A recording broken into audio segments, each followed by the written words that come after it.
the flag of the United States of America and to the republic for which it stands, one nation, under God, indivisible, with liberty and justice for all.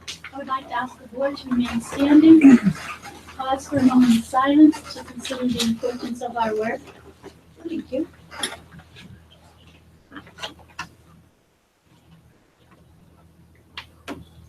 Thank you.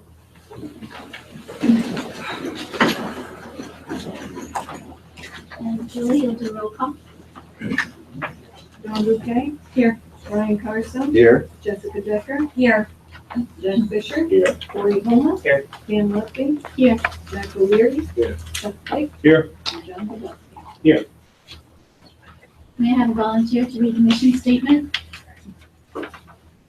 I'll be happy to do that. Corey, go ahead. Okay. Delaware Valley School District, in partnership with our community, stands committed to maximizing student potential, fostering lifelong learning, and promoting responsible citizenship. Thank you, Corey. And may I have a motion to adopt the agenda? Can I mention one thing? Yes, I think for the point of order on the agenda, we have the personnel items prior to adopting the budget under approvals. And I think that's kind of flip-flopped because some of the personnel items are directly related to the adoption of the budget. Can we flip those two? So let's get a motion and then open it up for discussion. Motion. Second motion. Okay, now we can have discussion. There's a discussion. What was the second? Sorry. I think, yeah. Second, second. Oh, I'll second it then. if you need a second. So we could just reverse 80 on. Yeah, just because it just seems, you know. Because otherwise we might have to go back to other business and fix. Right. something Yeah, we did. right. I mean, that's the normal order, but we can reverse 9 and 8 if the board's okay with that. Yeah, just because the For simplicity's approvals sake. are going to, Right. we're putting the cart before the horse. Otherwise we just have to do Yeah. double the Yeah. work. Yeah. Right? Yeah, absolutely. Thanks. And mine will be 8. And 8 will be 9.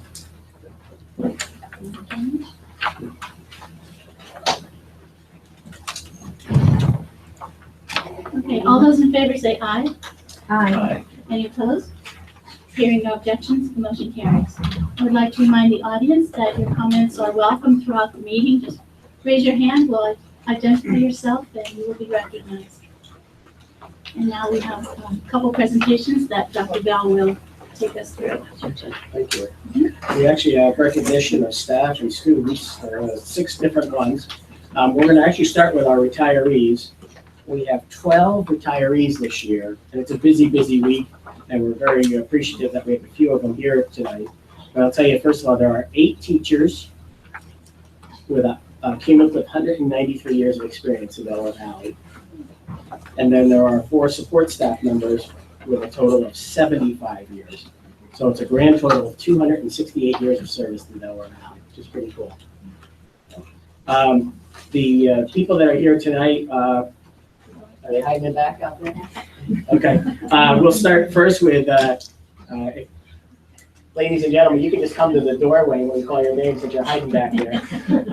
Denise Sweeney is retiring as the Shahola Elementary Librarian after 25 years. I'm here. Oh, I she's have to here. be different. All right. We just say congratulations, Denise. Thank you.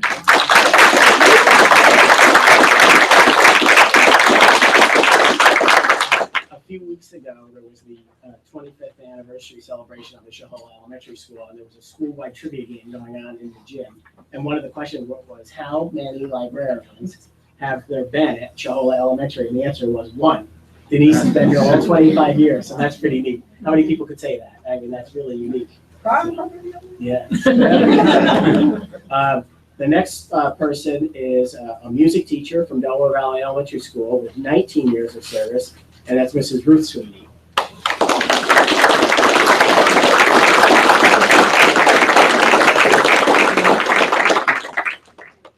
Ruth and I worked together in the middle school back in the last century. So. And the other person who was able to make it here tonight, and we're glad that all 3 of them could make it, is someone from the support staff who works in our tech department. He had started as a custodian years ago, then was a head custodian, and then Gina stole him when she was developing a tech department almost 20 years ago. He has 27 years of service to Delaware Valley, and that's Mr. Norman Batchelder.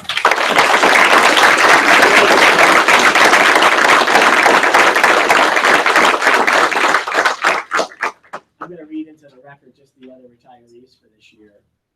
From the list of teachers, Mary Ann Baker, who's a family and consumer science teacher at Dingman Delaware Middle School, 23 years. Kathy Constantino, who's an elementary teacher at Shahola with 22 years. Karen Dingman, who's an elementary teacher at Dingdale Elementary School with 22 years. Ann Finnerty, who retired back in January from the primary school with 28 years of service. Kathy Pomes, who's an elementary teacher at Shahola with 23 years of service. And Bert Thompson, who's a phys ed teacher at Shahola with 31 years of service. And then on the support side, Trudy Bickham is a cafeteria worker at the high school with 11 years of service.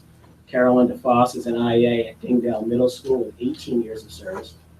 And Nancy Olmanson has been an IA at Shahola with 19 years of service. So again, 268 years. So I'd like to have a round of applause and honor all.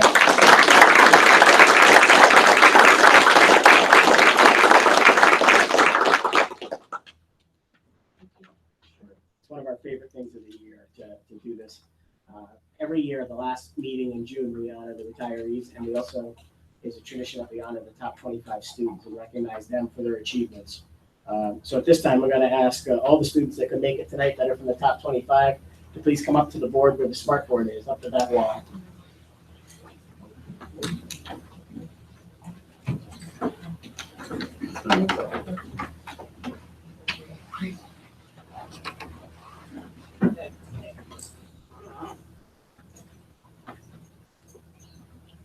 They're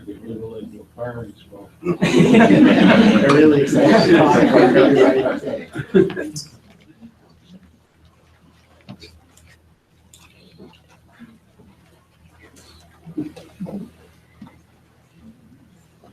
I mean, they're not sat down, but. Yeah, my God.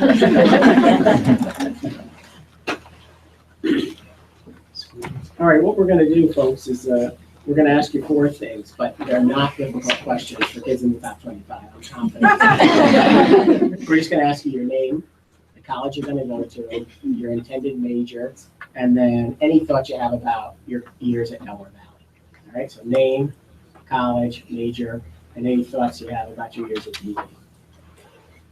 Would you like to start? Sure. I'm Emily Gilomino. I'm going to Villanova University in the fall to major in biology and statistics. And I can honestly say that's because of the teachers I've had at DV, especially Mrs. Pope and Mr. Devizia in statistics and AP Bio. Loved it. So. Hi, I'm Melissa Harvey. I'm going to Westchester University. My major is cell and molecular biology. Delaware Valley has given me so many opportunities, and I feel like I'm very fortunate enough to be able to be a part of so many different organizations, and I hope that I can use the skills in my workforce one day. My name is Sarah McDougall. I am headed to Bucknell University to study mathematics. And when I look back at my time at DV, ever since kindergarten up through 12th grade, I don't think I could have had a better education, honestly, and I couldn't be where I am today without what I have. I'm Shayna Klein. I'm going to be attending Fordham University in the fall to study biology. And just over the course of all the years I've been at DV, I'm just so grateful for all the amazing teachers I've had, especially the friends I've made. They're pretty great. I'm Laura Reno. I'm also going to Fordham University to study neuroscience, and DV has just had so many opportunities. I know everyone has said it, but like we have so many AP classes, so many clubs, so many sports. Like I wouldn't be who I am today without all the amazing teachers and coaches and staff. Madison Dorr. I'm going to Swarthmore College for statistics, and it's because of AP statistics with Mr. Devizia, because he was very enthusiastic. I'm Jacob Lockwood. I'll be going to Brown University in the fall, and could echo what everyone else said about DV, that it's really offered us so many opportunities all throughout the years. You've already heard me praise the OM program here several times before, and there are so many other opportunities I've been given here at DV, academic and extracurricular, that are unparalleled anywhere else. It really made me, I think, competitive college applicant. I don't think I'd be going where I am going without the school district. Hi, I'm Kirsten Peters. I'm going to be attending Wilkes University and I'm going for journalism and communications.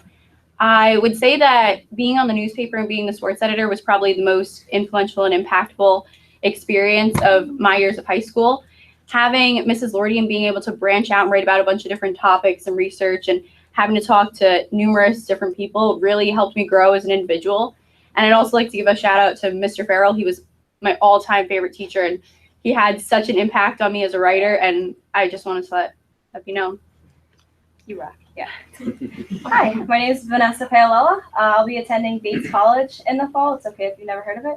I'll be studying environmental studies with kind of like an ecology, sciencey kind of focus with that.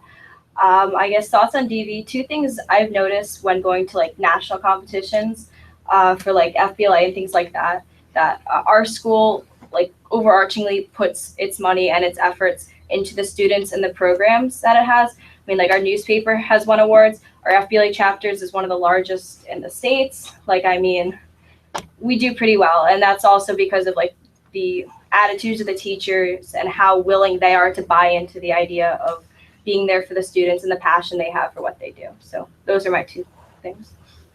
I'm Julia Lishka. I'm going to Stevens Institute of Technology to major in mathematics.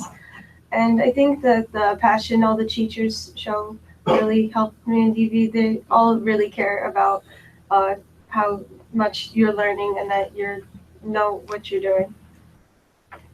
Randy Evers. I'm going to Northeastern University to do philosophy, politics, and economics. That's not a triple major. I'm not doing that. No, it's just one big cumulative thing. DV has been really great to me. Partially, of course, I've been lucky to have very good teachers. And the various programs have just given such opportunities, like the music program especially, of which I'm in various varieties, both in school and after school. So I'm glad that there's a big community backing of that. And I think with the AP classes especially, and just the school in general, it did give me the independence that I'm really looking forward to when I go to Boston. So.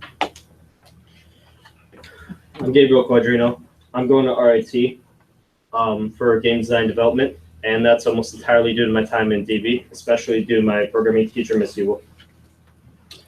My name is Chase Kruska. I'm attending University of Pittsburgh for cell and molecular biology, and I owe all of my success here at DB to all of the excellent teachers and programs, and it's just everything here has really brought me up to what I am. I'm Shaq Vino. I'm going to Lehigh University in the fall to study electrical engineering. And I think that being a part of the sports programs helped me a lot, building my character. And then also the 4-year engineering program at the high school has really influenced my choice of major. My name is Jacob Gans. I'm studying at Rensselaer Polytechnic Institute for computer and systems engineering. And I would also like to say that the 4-year engineering program definitely influenced where I'm going to college and my major. Now, I just taken some notes myself, trying to see who we're missing. Leah Yost is not here, and she'll be going to MIT. Abrar Shamim is not here. He'll be going to a 7-year program at Muhlenberg and UPenn for dentistry. Adam Sando's not here. Adam Sandonato's not here. He's going to Drew University. McKenna Quinn is going to Penn State main campus. Anybody remember who else from MIT? Brianne Hughes. Brianne Hughes is going to Lehigh. Right? Jackie Kushner. Where's Jackie Kushner going? Lafayette. Lafayette, okay. Jake Casey.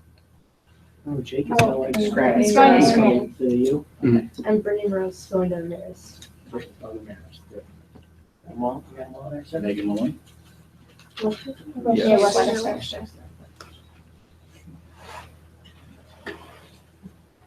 You got them all, okay. Board members, anybody? Comments? Thank you for your. Yeah, I just like, I'm sorry. like I say, I do know Bates. So It's a lot more well known than you think. It really is. When you go up a little north. Impressive. I mean, amazing accomplishments and amazing list. Your future is bright and it excites all of us. So, And you've worked hard all throughout your school career. Thank you. Thank you for representing us. When I see young people like yourselves, I teach in a welding school, a union welding school in London. When I see young people like yourselves, I often wonder, do they realize what they possess? You have the tools, the background, the attitudes, the knowledge to be anything you want in this world. This is the greatest country on the face of the earth. It provides nothing but opportunity. And you have so much more and are so fortunate than what other people have and what I started out having. I often see Dawn's son is doing very well in a welding program. And I asked her the other night, does your son realize what he has? You know? So I don't think you at this time, when I think back when I was your age, decades ago, you know, I don't think I realized what was in me. And it took time to grow, but I kept looking for it because people told me. So I'd like to pass it on to you and tell you, just keep an eye on the inside. Look in the mirror very often and realize how great, successful, and what a fantastic life you can have. And how much more it can be and what you can do for our country and our communities. Thank you very much for your time. And thank you for coming out tonight. Yep, we have someone from Kevin. Yeah. Some people on the board know me. I'm a taxpayer. I'm a veteran. I'm an old guy. I retired with 39 years working for the government and the military. Went to Fordham, anthropology, master's, criminal justice, and public administration, John Jay. Pam, Jack, Dr. Bell pretty much know my views on DV from a financial standpoint. I don't have any kids. I've been married over 40 years. And I've seen and I've been part of a school system on Long Island, Syosset. And I know those kids. And those kids come from very affluent parents. Syosset is probably one of the top school districts on Long Island. Listening to each one of you just now, if I ever moan or groan again about anything with respect to TV, I'm dead serious. Because I have, several thousand followers on Facebook, and I'm a loud old mouth, in Pike County and the area. You kids are what Pike County and Milford were all about. Listen to each one of you just now telling us your futures. Stick to it. Stick to it, guys. Keep the passion in your lives. Never lose that passion. You don't want to go from a job to a career to profession and then back to a job. Do what you want to do for the rest of your lives with passion. And as a second homeowner taxpayer who doesn't have to be here, so I didn't have to pay if I didn't want to for your educations, I am proud to have done that for the last many, many years. I honor each one of you guys. God bless you all. Thank you.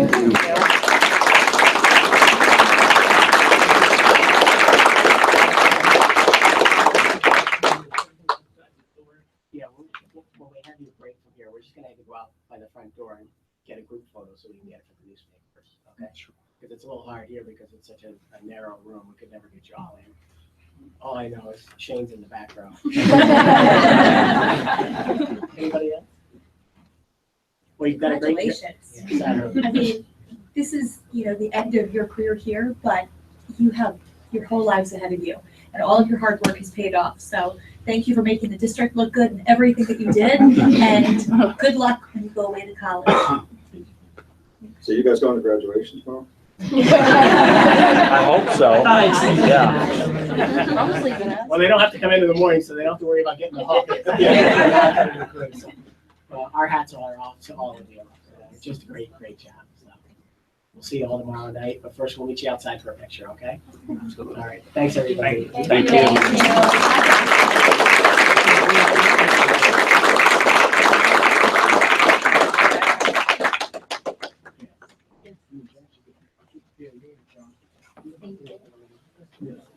Back row. While we run out for the picture, the engineering students can line up out on the board.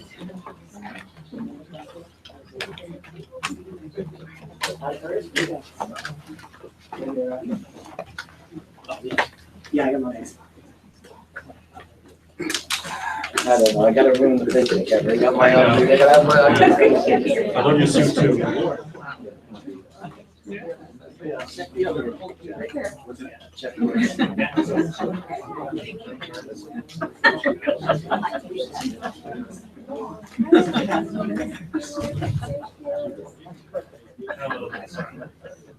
I was just gonna say. I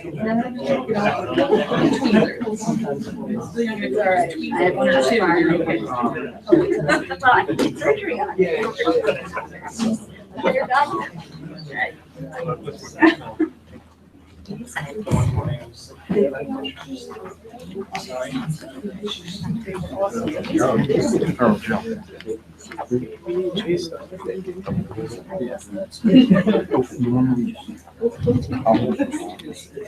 After, so he's gonna talk. Yeah.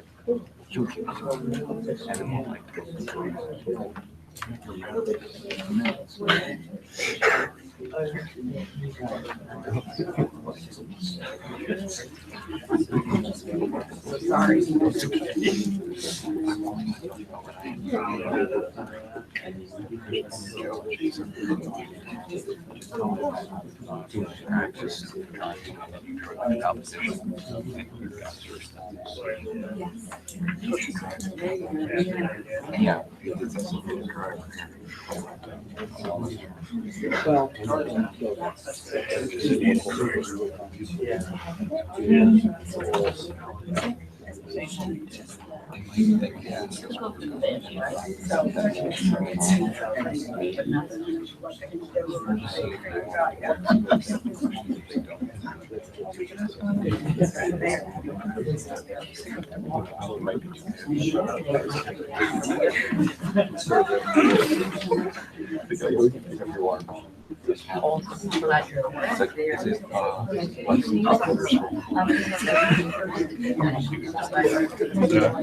Wait.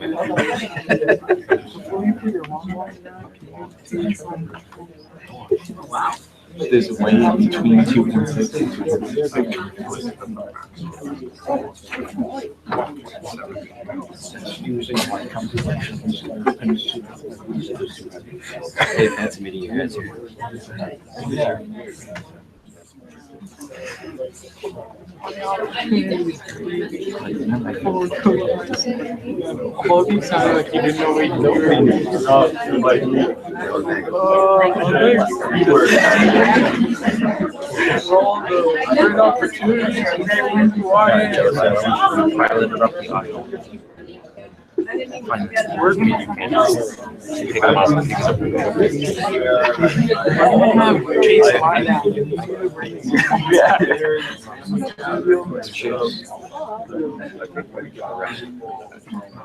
Work meeting.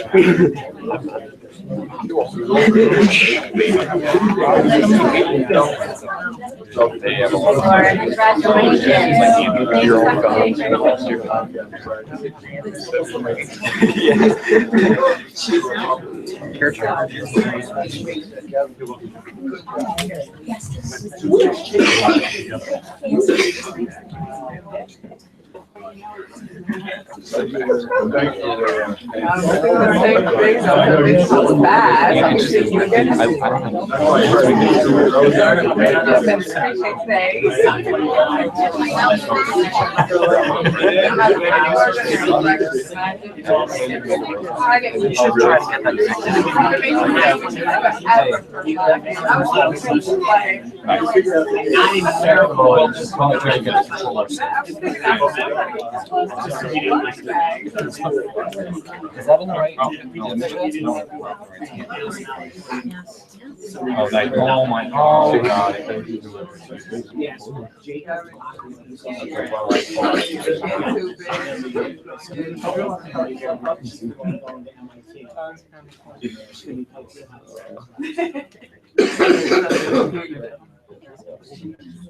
All right, Mr. Curtis, would you like to introduce the gang and give us an update on the team? All right, yeah, You talk a lot, you can stall. last minute technical. My name is Robert Curtis. I'm the advisor of the engineering club. And first, I just want to thank the board for all the help you've given to us for, paying for all these supplies and materials the kids need, and also paying for us to go to these competitions. So it's greatly appreciated. And without your support, we wouldn't be able to do any of these things. So I definitely appreciate it. So this is the 4th year of the engineering club, and every year it gets better. And this robot's kind of like a metaphor for our club, because the first year we built the robot, it couldn't lift anything at all. The second year, I think it lifted a little bit, but then it fell over. And the third year, it lifted some stuff, but then it fell over and the wheels came off. But this year, it finally worked, everything worked, and we went to states with it, and these guys came in first place. So it's the first time. So we came in first place in the state of Pennsylvania in robotics at the TSA.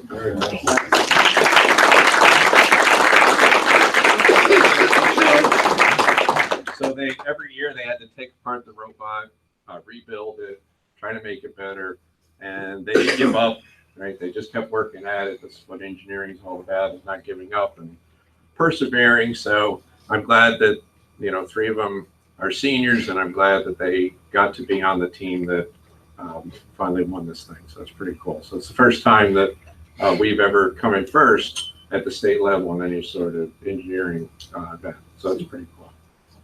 All right, so I'm going to let these guys introduce themselves a little bit, and they can tell you what they did on the robot, and maybe hopefully it'll drive around a little bit. So I'm Daniel Curtis, and I'm a programmer at heart. So that's what I did. I programmed the robot so that when you move buttons or press buttons on the controller, it turns the motors on the robot. And what I like this year is that we all kind of had like our separate spheres. Like I did programming, while we all put our own little touch on the robot. So that's what I did. Joe Skilba, I drove the robot. He says that, but that was hugely, but you could make the robot great, but the competition was picking up all these different things and putting them in different spots and stuff. So that was a huge part of it, was being able to control this thing and not panic when you're under pressure, but it's timed, and he did a great job with it. So not to be underestimated. I'm Connor Matson. I focused on the documentation of the robot, so making like computer sketches of it and just writing different paragraphs about what the problem was and stuff. My name's Chase Kruska. I introduced myself a few minutes ago. I basically built the robot. Everything from completely redesigning it from years past to like little touches, like keeping the wheels on. And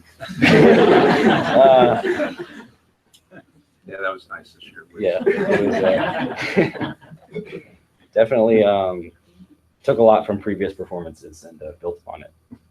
So 3 of them are seniors. Maybe you guys can say what your plans are, your future plans.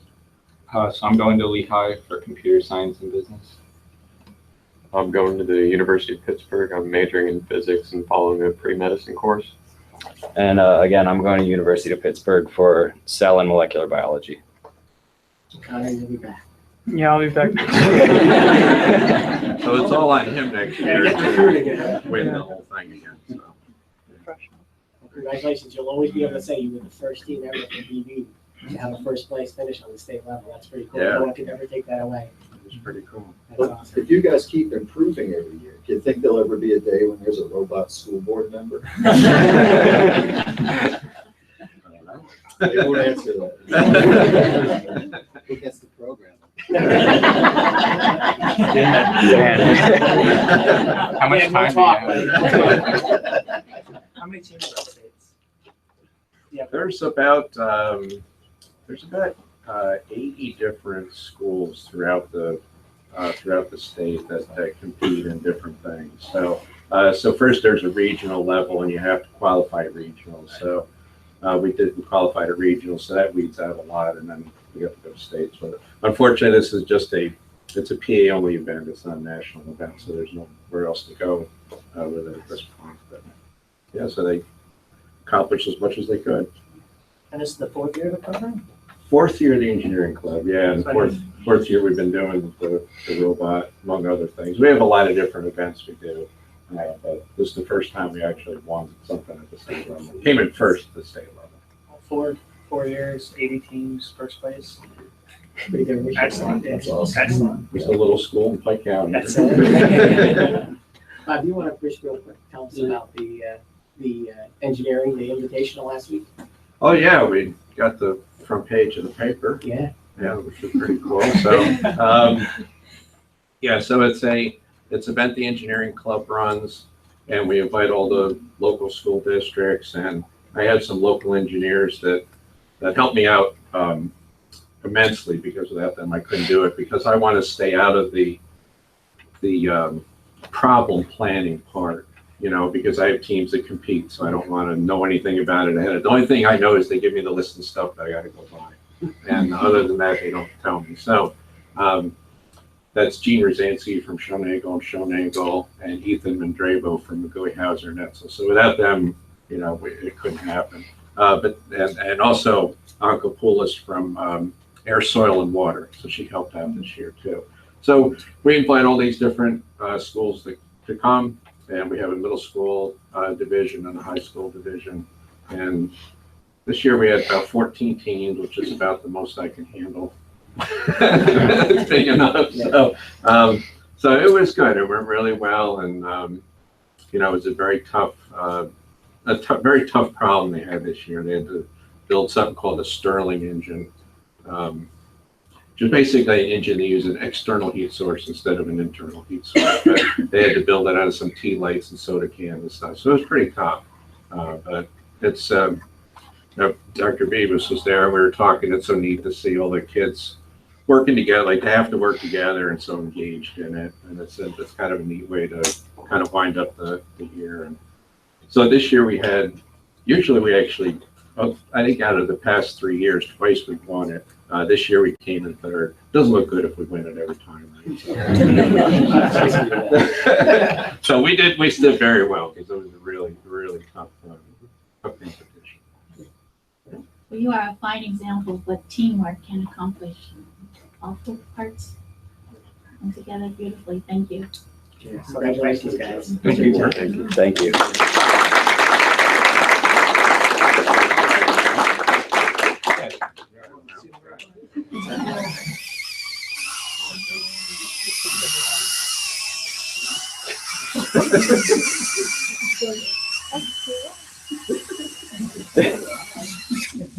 Is that how you get out of here? You just follow it? There we go. All right.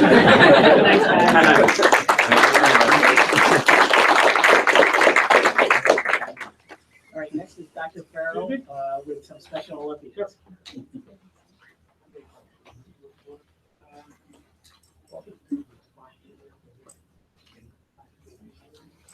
Well, we've heard from all sorts of exceptional seniors tonight, and I have 2 additional exceptional seniors to present to you tonight.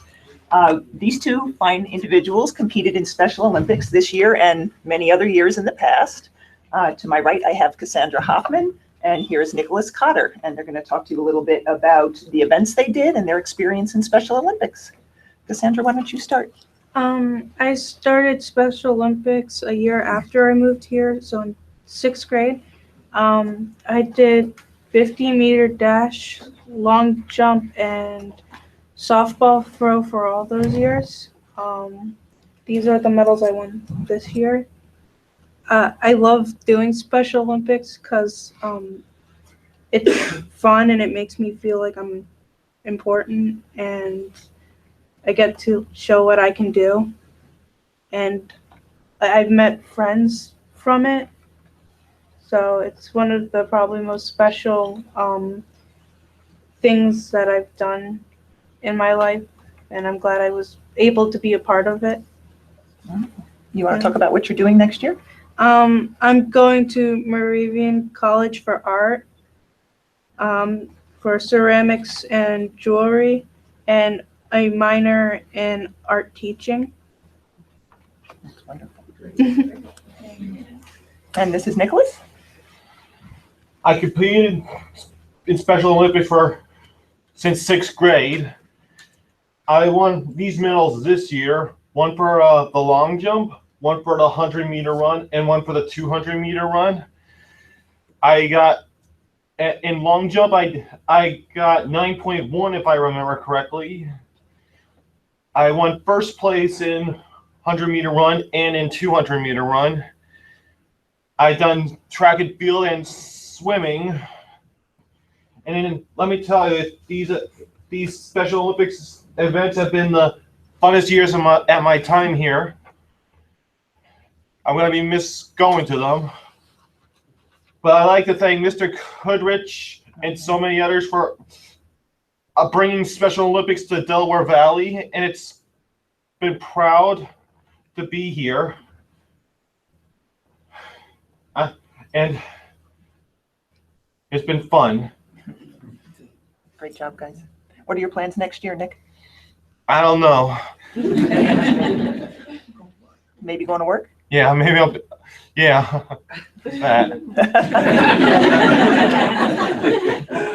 Again, I thanked you guys many times before for supporting Special Olympics in this district. It is really one of the nicest days of the year to see all of our athletes and the athletes from the neighboring school districts and agencies. So we really very much appreciate your continued support for it. It's a wonderful thing that we have going on. Well, thank you for coming to tell us about it. Yeah. And Nick, not knowing what you're gonna do, that just leaves everything's open. You can explore different things until you find what you want to do. Well, I might be working before the month's up. And Special Olympics, you can always come back. You can still come back and you can sit in the stands and you can cheer for all the younger kids. They can compete even. They can continue to Well, there compete. you go. You can still come back and compete. And you're going for art. That is fabulous. I hope to see your jewelry someday. You will. I'll own my own gallery. Oh, there you go. That's right. Nick, it's very important to have a job, so that's a good thing to start off with. But that all thing's possible. Like I said, look yourself and Nick, every child in this district. All these people here, they chose this profession because they love children. I don't ever want you feeling that you're not important. You're very important to us. We're a board of volunteers. We do this because we love children. So you, Nick, every child in this district is extremely, extremely important to every person in this room. So never feel that you're not. You are important. You do matter. You matter very much to me. We all love you very much. And it is really hard to get in front of a group of people and speak. And you just did the most fabulous job of doing it. Excellent. Great job, guys.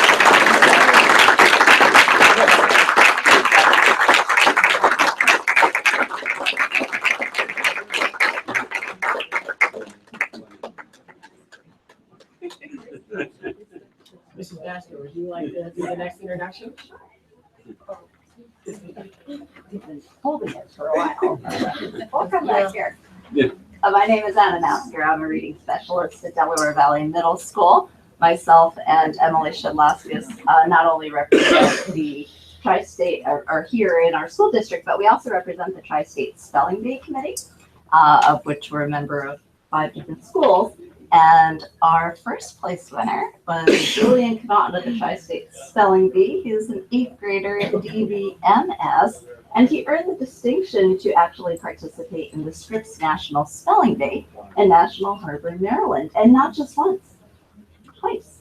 This was his 2nd time participating. This is the trophy that he'll tell you a little bit about from our spelling bee, but I'd like Julian to tell you about his experiences. Okay, so first of all, like it starts at our school with a written test. There's 25 words on it. You need to get like 17, I believe it is, because 17 is considered passing score. And you need to get that for above and be in our school B. And it was kind of stressful to do that because I wanted to make it. And then when I found out I made the school B, I was pretty happy about that because I worked hard to do it.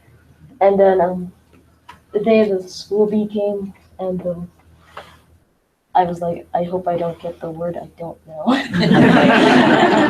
Luckily, I didn't, because, well, my mom helped me study a lot, and that's why I can't take all the credit, because my mom has to take some credit because she helped me study. And so then I made the regional B, and the regional B was pretty stressful, 6th grade. I didn't study much, so I didn't do it. And I got out on the word life, and I felt bad. Oh man, I gotta try harder next year. My mom told me, try harder next year, study more, and you can do it. And that's what I did in 7th and 8th grade, and I did it. And I won the Tri-State Spelling Bee for 2 years. 7th grade, the winning word was prosecute, and in 8th grade this year, the winning word was synopsis. And then I went to the National Bee. I was so hyped up for it. I couldn't wait. Like, I was just like, oh, I hope the days fly by. I just want the days to fly by so I can go. And then you get a week off of school, which is pretty cool. And, sorry, this speech is a little unprepared. And so then I go to the National Spelling Bee, start preparing for that, and I get on the stage. I'm like, oh no, that's a lot of people.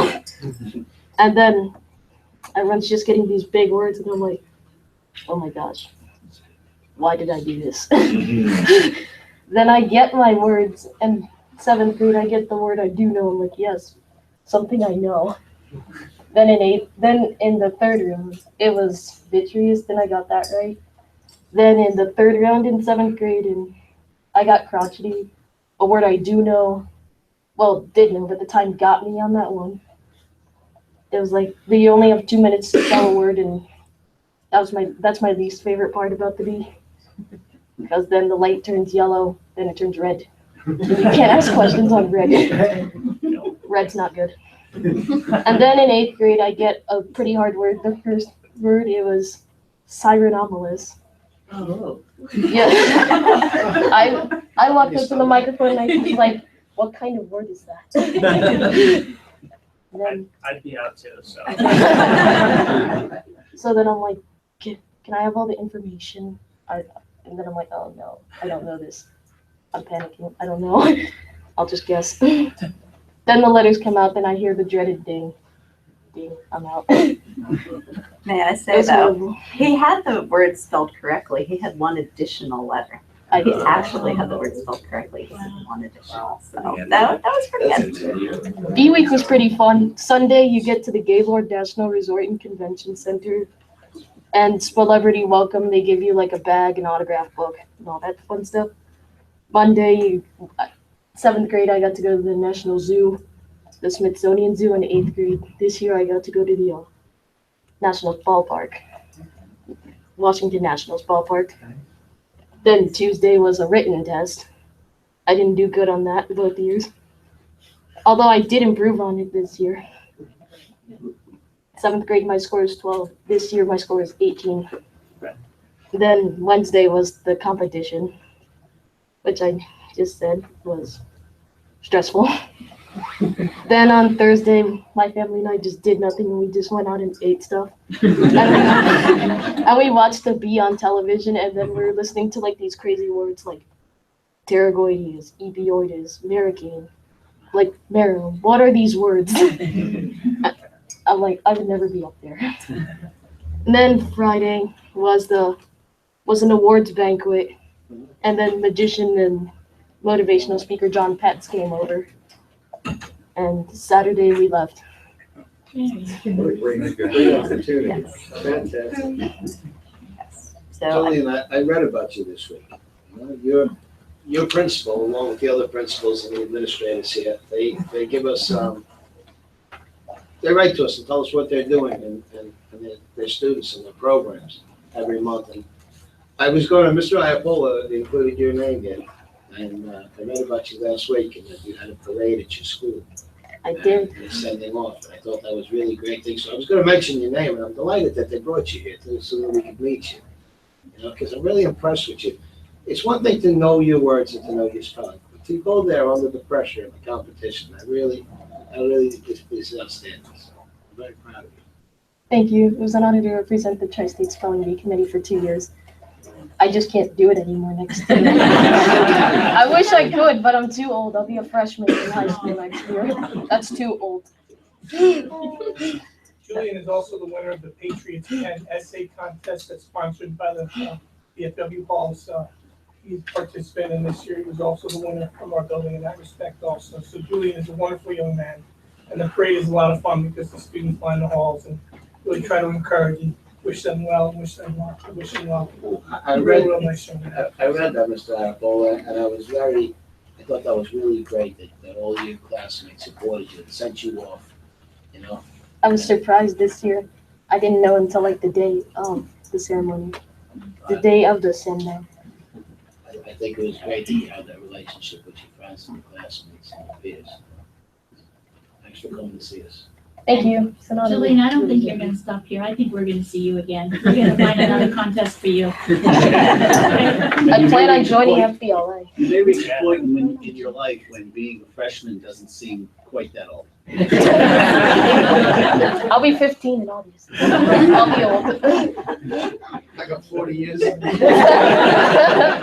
well, we thank you for your support of this endeavor and for our Congratulations. students. Thank you. Thanks for supporting the Great job. Mr. Santiago, can you send the good Mr. Santiago in? The good looking one? Thank you. Go right ahead. Why don't you introduce yourself and tell us all about your Eagle Scout project or whatever else you have prepared for us. All right. My name is Christian Santiago. I'm a rising senior in this high school. And I completed my Eagle project last year of September 11th and 10th and 11th. My Eagle project took place in St. Vincent de Paul Church, and it needed a renovation and a lot of just remaking and beautifying. So the tree that used to be there was cut down, and I put 3 bushes, a couple of daffodils, as well as chairs, so that everyone could use that area as a space to meditate and pray. Another area that I fixed on was a memorial area for a former parishioner of the church, Marian Pena. She died of cancer, so they made a memorial area there. I revitalized it with daffodils, as well as putting mulch and a rock barrier around it. The last area was an external heat pump, and I made a lattice fence around it. It was primarily the lattice was made out of plastic, but I had 4x4s and other pieces of wood that I put together there with other members that were volunteers there. And the people that were there that helped me there was about 20 of them, and they were either from my Boy Scout troop or my fire department, and also members of the church. And I honestly can say that I couldn't be able to do that project without them. We had a lot of collaboration going on that was very successful, so I'm appreciative of their support. I also want to thank Mrs. DeLauro for inviting me here today, for noticing my accomplishment of Eagle Scout, and also all of you. It's an awesome accomplishment. And, I think people that don't know anything about Scouts don't realize what an accomplishment it is to get all the way to become an Eagle Scout. So it's quite an honor, so we're really, really proud of you. He did it in 2.5 years from the time he joined. That's amazing. I heard that. Yes. Go for the Order of Valor. Yes. Go for the Order of Valor. You deserve that. Thank you. That's the next one up. Can you tell us about some of the merit badges you're wearing? Oh, yes. I have 22 merit badges in total. And it's required to have 21 to become an Eagle Scout. When I was around, they boost it up every so now and then. But some of the required ones are citizenship in the nation, citizenship in the world, and citizenship in the community. And you're basically finding out about your community, world, nation, and just putting that in a packet and working on it and just finding more about your nation and being more of a patriot when it comes to these 3 badges. Some other required badges are personal fitness, camping, communications, which also involves public speaking, communications over the phone, text messaging, various badges that really reflect on how my life is lived or anyone's life is lived. So it enhances each Boy Scout's life when they do these badges, such as first aid. I would say the most valuable badge on here is actually not required. It's called Wilderness Survival, where I have to stay outdoors and build a shelter for myself overnight and sleep there. And it was quite an accomplishment as well as a challenge. So it really, really showed me to be thankful for the things I have in life during that night. The skills that you've learned as a scout are going to help you for the rest of your life, especially the leadership skills. I think you should be very proud of your accomplishment. Thank you. What is your next project? Well, I don't have a next project. I already completed my project and I had my ceremony past month.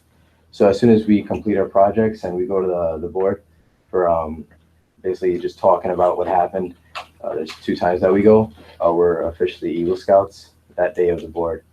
So that's about it. Please consider the Order of the Arrow, son. Please Definitely. do.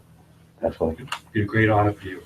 Thank you. I want to say that his project was requested by the board itself to be put in as a scholarship project for him, and he opened the door for the rest of the scouts in his troop and in the whole section. So it's a great project. It's a beautiful project. Mr. Santiago, I've known your dad quite a few years now.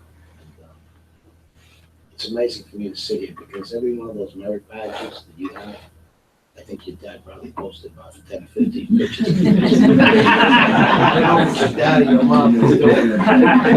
It's a PR team, right? Yeah, basically. I've watched you grow, and I see so many children in our district that I watch grow this way. And it's very nice to see a fine young man like yourself there tonight. Thank you. And it's really, you have great parents. Thank you. We're very proud of you. Thank you. And I know they're really proud of you too. Yeah. And that's pretty special. Great. Well, congratulations and thanks for coming. Thank you. We really appreciate it. I do have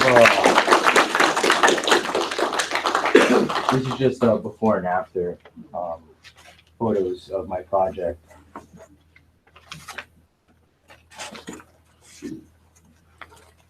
So here was a barren area where there was a tree at, and it basically made it into a meditation spot, so it turned it into this, including the fountain right there.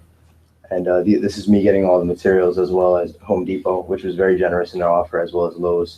That's a part of the Eagle Project. Going out there and just asking for donations, which I had plenty of for my project. Thank you.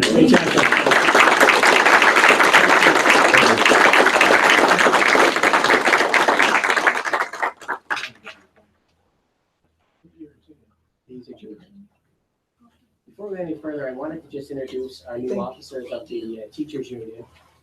Lisa Adio is the president, and Kayla Trost is the vice president. So we want to welcome them as the new lead officers of the union. Thank you. We look forward to working with you.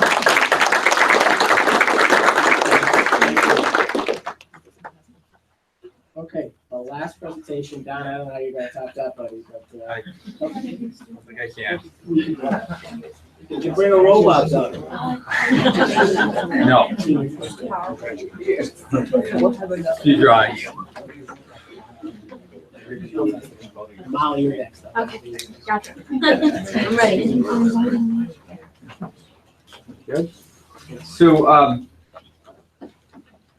in the past, I'm here to update you on the CTE project. And I'm going to go back and give a little history of where we were and how we are, or where we're at today. So, last year we settled in on what we had at that point was option C. And it was successful in that it helped establish our circulation. We talked about that a great deal. It added classrooms for each of the labs. It created a space for Homeland Security and the small engine repair, and it still allowed us to maintain all of the existing classrooms in the facility, so we weren't losing any actual instructional space. It involved moving art rooms to the center of the campus, or the building, I should say, and the business marketing into an area that's very, very busy, Times Square type space. At the time when we did this, it was sort of, I don't want to say compromise, but we had some higher plans, we had some lower plans. There was a very efficient plan, but this is the one that we felt addressed all of the goals that we had established.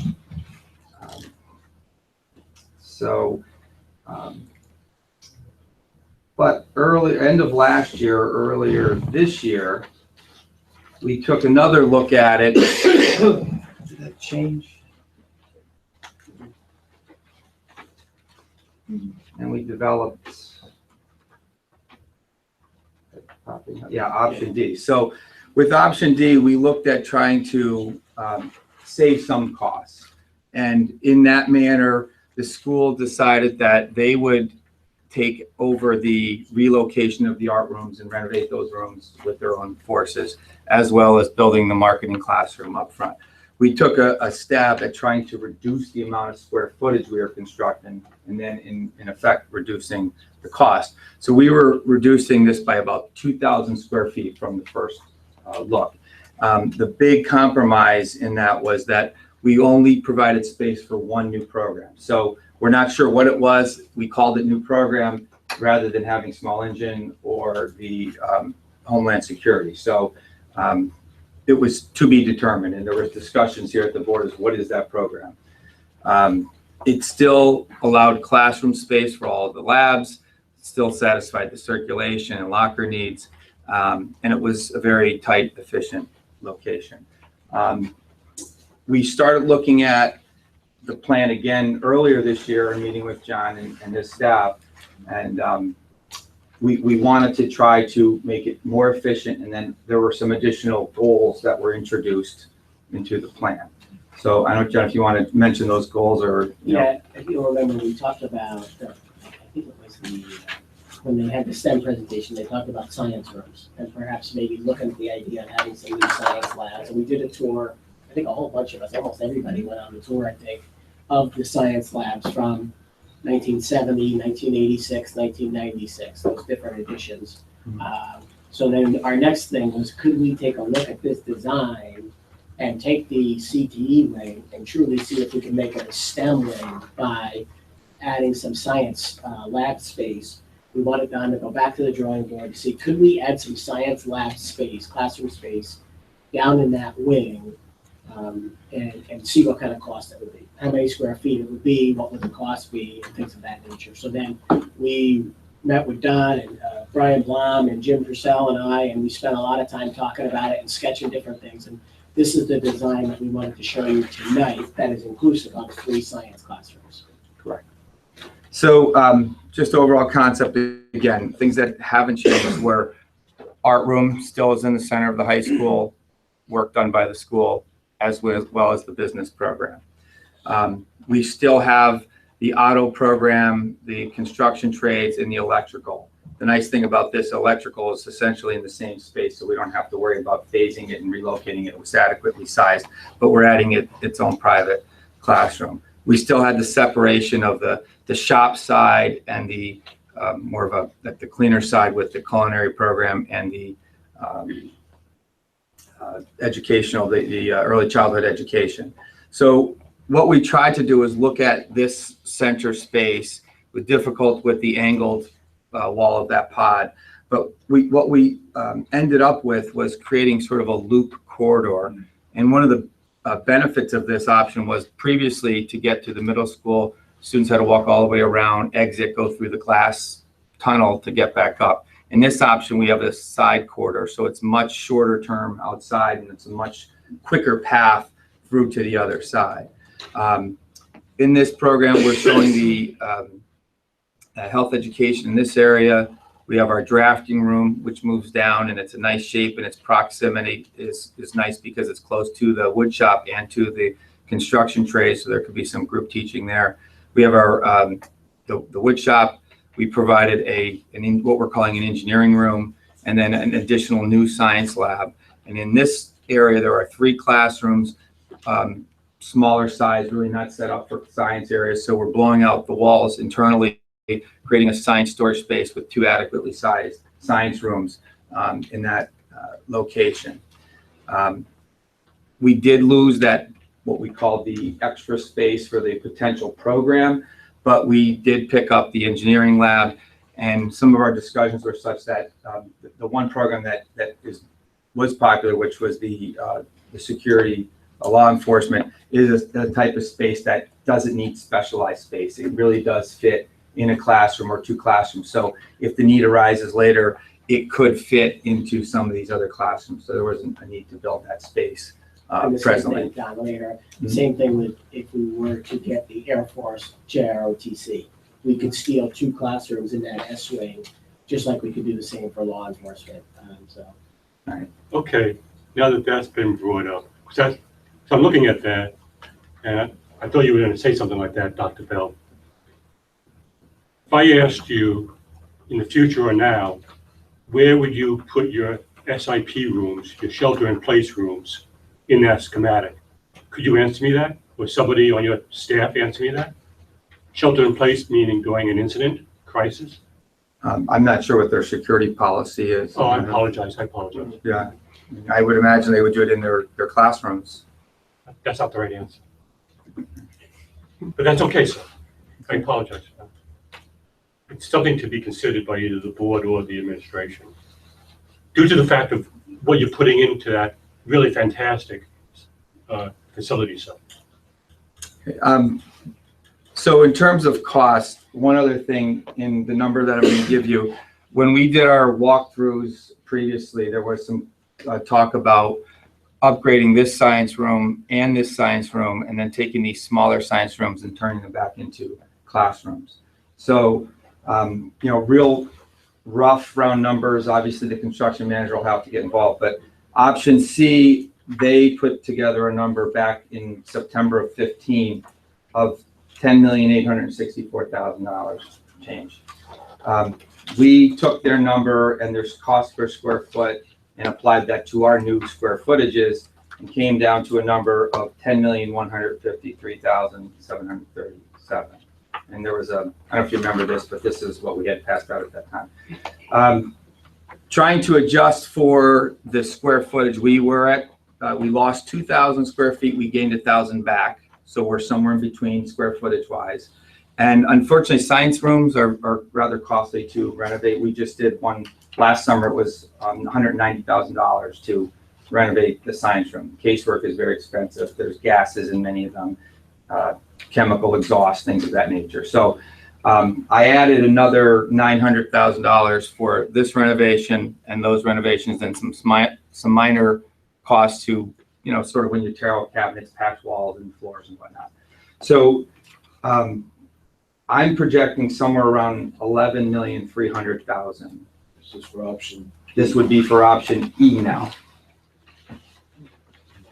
And again, those numbers are very rough numbers. So, but I think it's a conservative target. Pardon? 11,300. 11,300. So the first page was option C, 10.8 million. The second page was option D, which would be 10.1 because we reduced the square footage considerably. And you took on a great deal of the work yourself. Right. And then E would be 11.3. That's with all the science lab, the new labs, and all the renovations that those are doing.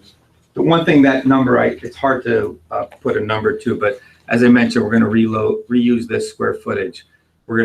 This lab essentially stays the same. So there will be some efficiencies, but I did not want to take a guess at how low this could get. I'd rather be conservative with my number. So that's how I ended up with the 11.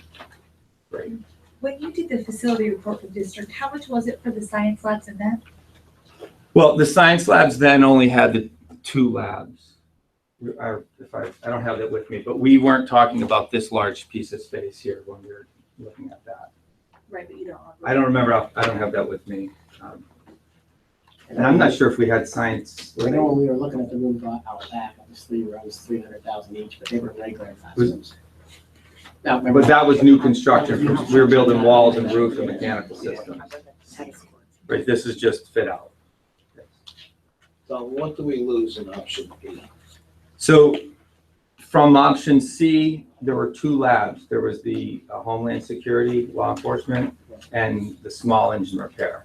When we went to option D, we combined and had a future, we called it future, we weren't sure what it was. Then we lost that space here, but we then picked up the science and the engineering room up top here. Is this E we're looking at now? This is E, yes. So we're losing the small engine repair. Right, and you know, John or Jim, they could speak more to that, but the reasons behind the program are more on the school side than, you know, I'm providing space for their needs. But we're increasing the science laboratory. You're getting more science rooms, correct, and more appropriately sized science rooms. Right. This is a CTE project. And and one of the big things that's changed for us too is that we're really hopeful that we can get the JROTC program. And that doesn't require a special lab space, but we're really, they were here a few months ago, and it wouldn't be until 18, 19 would be the earliest we could do it. But we're really hopeful because we think that's something that we could probably put 100 kids in, as opposed to a traditional CTE program, which would hold 40. So that's our biggest thing. And again, we can do the safety and security as well. I'm not sure if you would do both or not. And this allows us to increase engineering, which is taken off on us. That's the one thing we saw, that the engineering just keeps growing and growing and growing. Part of that is now we start at middle school. Kids get engineering in middle school, a thing called Project Lead the Way, which now is feeding Mr. Curtis's classes in the high school, Mr. Curtis and Mr. Wood. So we wanted to get them a better space. You would be embarrassed by their space now. Their maker space is a closet, and there's some piping in there and things of that nature. So we'd like to expand engineering. We'd like to get the JRTC, and then we would evaluate safety and security, and from there. And how many CTE courses are we offering? Is it 8? We have 8. 8? We have 8, yeah. And that's the minimum requirement for the purviews? No, 8 is the minimum requirement for equipment grants. Okay. The only problem I have with it, Don, and look, I really like your design stuff. I always have. I mean, you design really nice stuff, and you square off a pod, which is, those pods drive me nuts. From a construction standpoint, I hate it. It's just, you know, we're on a CTE project, and we're doing science laboratories now. We're including that in the CTE project, and I don't think that was the goal. The goal was to keep those separate. So that's something the board has to consider. It's something that I would consider. And it could be done separately. It could be done as an alternate if you wanted to consider pricing. I mean, there's a million ways you could do it. You could not do it, you could include it, or you could do it separate. So, I don't think we've had that discussion yet. We had the tour, but we really didn't have the discussion as to whether or not we wanted to move forward with it. With the sign. we just wanted you to see what a drawing would look like to try to make it as feasible and as possible. And you could say, hey, let's not go that far, you know. Right, we've been working on site development, which is all outside the building. The footprint has not impacted us at that point, so the idea was to show you where we're at and next month get direction from you as to how to move forward. And are we out of space now, or is there any place where we had a future CTE? Back in option C, we were filling in this corner, and we are no longer doing that. So this space would still be available. What's that square footage about? There was 2,000, 2,800, well, 2,800 including that in this. So it was somewhere around 2,200 square feet, which, you know, it's not an automotive lab, but it's still a fairly large space. Don, since I really do, go ahead. The three science labs for 300,000 each that we were considering doing outside. They were, and I'll be honest with you, blueprints are not my thing. So, but where are they? And if that's only 900,000 to do the 3 separately, 900,000 plus the 10.1 million of option D is still less than what you're presenting in option E.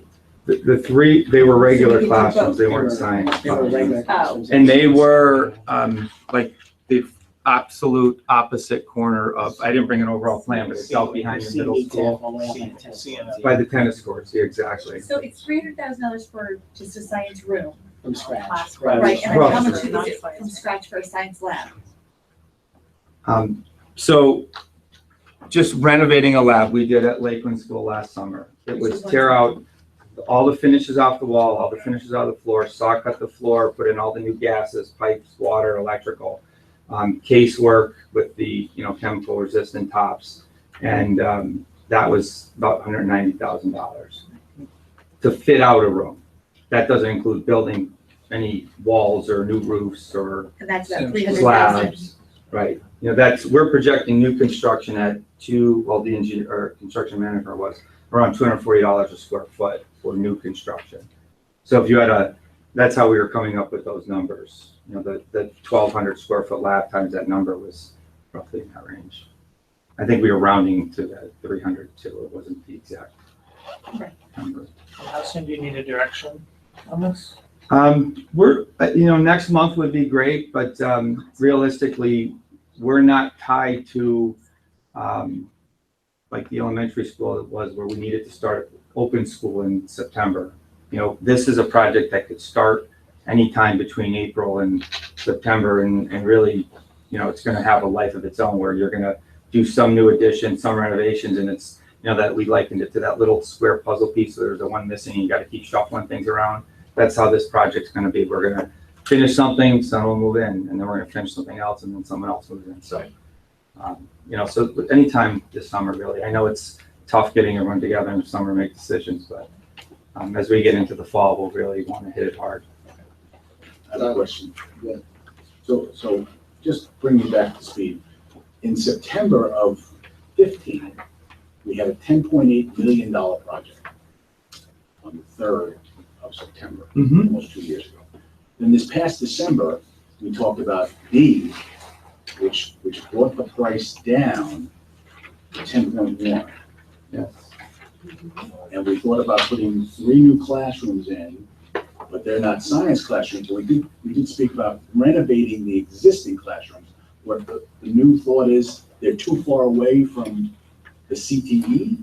The problem is that his question is about location, and the science labs that are the oldest and most tired are the original 1970s. Yeah, we went and visited. And that's where the 11th and 12th graders are, and they're the ones that we need. We, in the 11th and 12th grade section at high school is really where you want to have those, because otherwise the 11th and 12th graders are now going to traipse all the way back to the tennis courts in the 9-10 wing, right, where it intersects with the middle school. So the thought was, instead of building back there and having a whole new set of new construction back there, put all the new construction in one area. And we're not, like, that was classrooms. We built 3 classrooms. The corridor existed. We didn't have to build corridor. In this plan, we're building corridor with that. So even though the classroom might be 1,000, you have to factor in all this corridor, which has costs involved in it too. So it's hard to compare exactly a classroom cost to the classroom cost. And also we're including renovation costs in this too, which wasn't in the number previously. So now you're 11,300,000. We haven't bonded for that amount.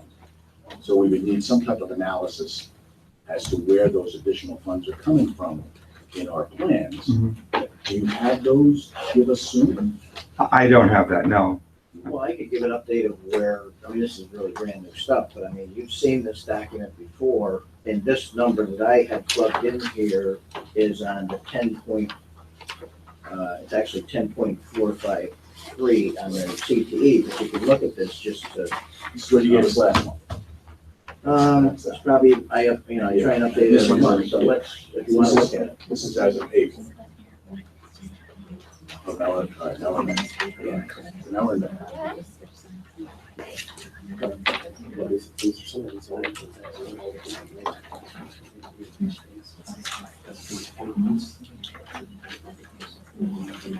They would be in classroom spaces that they would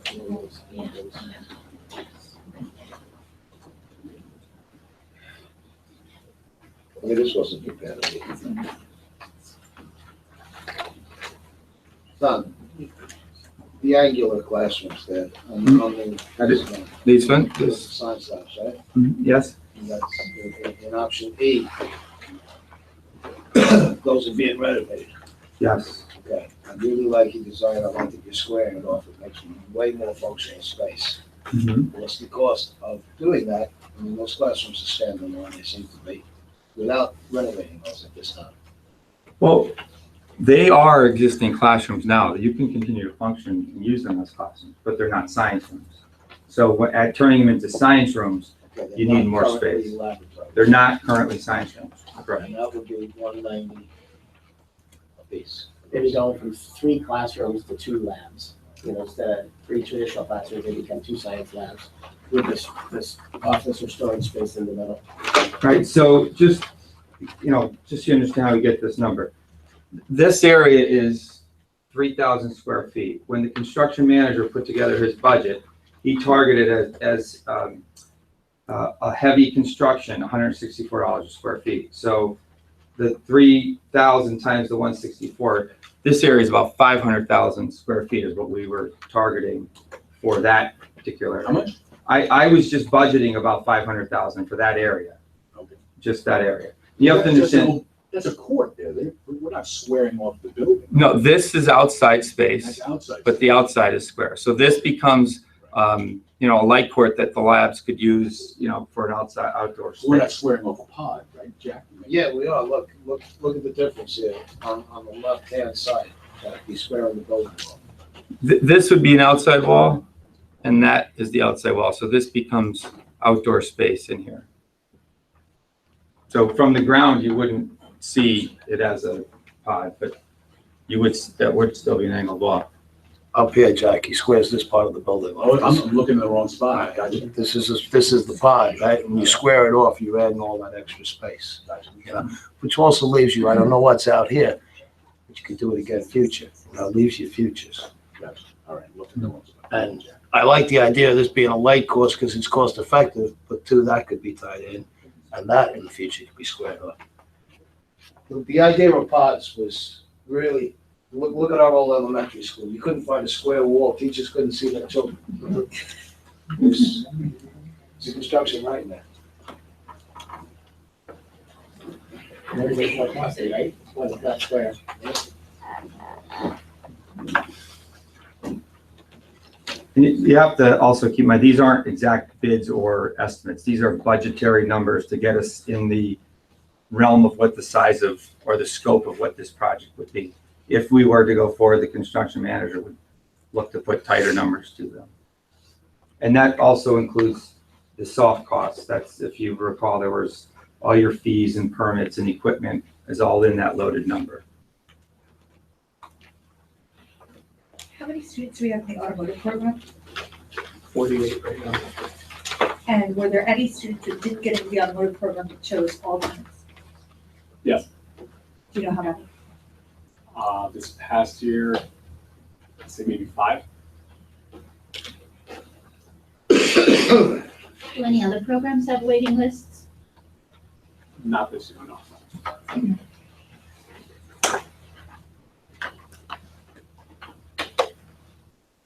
You'll see that auto would move to a much bigger space.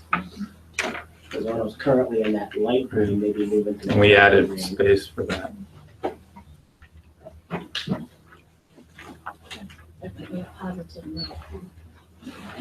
But we lose the ability of using, having another program. It doesn't need a regular classroom. The other one that was, the one we struggled with was electrical. That's right below the auto in that grayish color. If that one, the numbers don't get better, then we probably look to sub something out for it, because that one we struggled with lately. And it's a shame, because it's such a great profession, but we have really struggled getting kids. How many do we have now, you know, roughly? 15 or 16. What was the difference in size from D&E for automotive? They're fairly, D2E, they're not much different. From what you have now to there, it's where you have to jump. Okay. What about electrical? Electrical is the same size It is, okay. as it is now. do these costs also include, bringing in fiber, Cat 5? It includes all the technology wiring that would be required, yes. And in the soft cost, it includes the head-end equipment that Gina would provide, yeah. Thank you. Sure. And when we dedicate more space to a program, that doesn't necessarily mean that we can have more students in that Yeah, program, the correct? students would choose the programs they're going into. Right, but we still have that cap, and it would still be the same cap because we can have more teachers. Right? Okay. So are we then reducing the 3.1 million by another million from here? Is that how that's? If you want to pencil that in, if you were to put in under, I took a stab at the remaining other costs and the stuff up above, if you have any questions there. But when you get in the middle of the page and CTE projected cost, if you were to put 11.3 million in there, your bottom line number then would drop, it drops 846,000 is the difference. So you'd be at 2,309,000. And again, just to the left, and again, they're not approved, but they were on that plan. Sorry, there's 2.3 million that would, if you, in theory, you're gonna do 2018, you would still be able to do 2018. Again, but by the time you get to some of this anyway, the bids will be open and we'd have better accurate numbers, right, Don? Yes. I mean, but so who knows what, who knows what will be. In those numbers, so in the facility study improvements, was money for, which I know we don't know how much was for the science classroom. So are we still doing those if we do these three? Because that would be Were the science classrooms in there? something to do with science labs or something was in that. Yeah, I don't recall. I I brought it up. up, and that's why we went and looked at it, and I think it became a priority after that, but I don't think. I thought it was in there towards the end and we were asking whether we should move it up. It was listed at the end, yes. Okay, Future, so but that yes. may not be in the, okay. I What you're got saying is if that was in the line item for 2019, then that million Exactly, one that- would that come is- down equivalent. Right, and I'm just asking if it's Yeah, still, maybe in there. it's part of I that. didn't bring a I copy can of look, it. I think it was in the next 5 years. Was it in the next slide? Okay, which that explains it then. Then,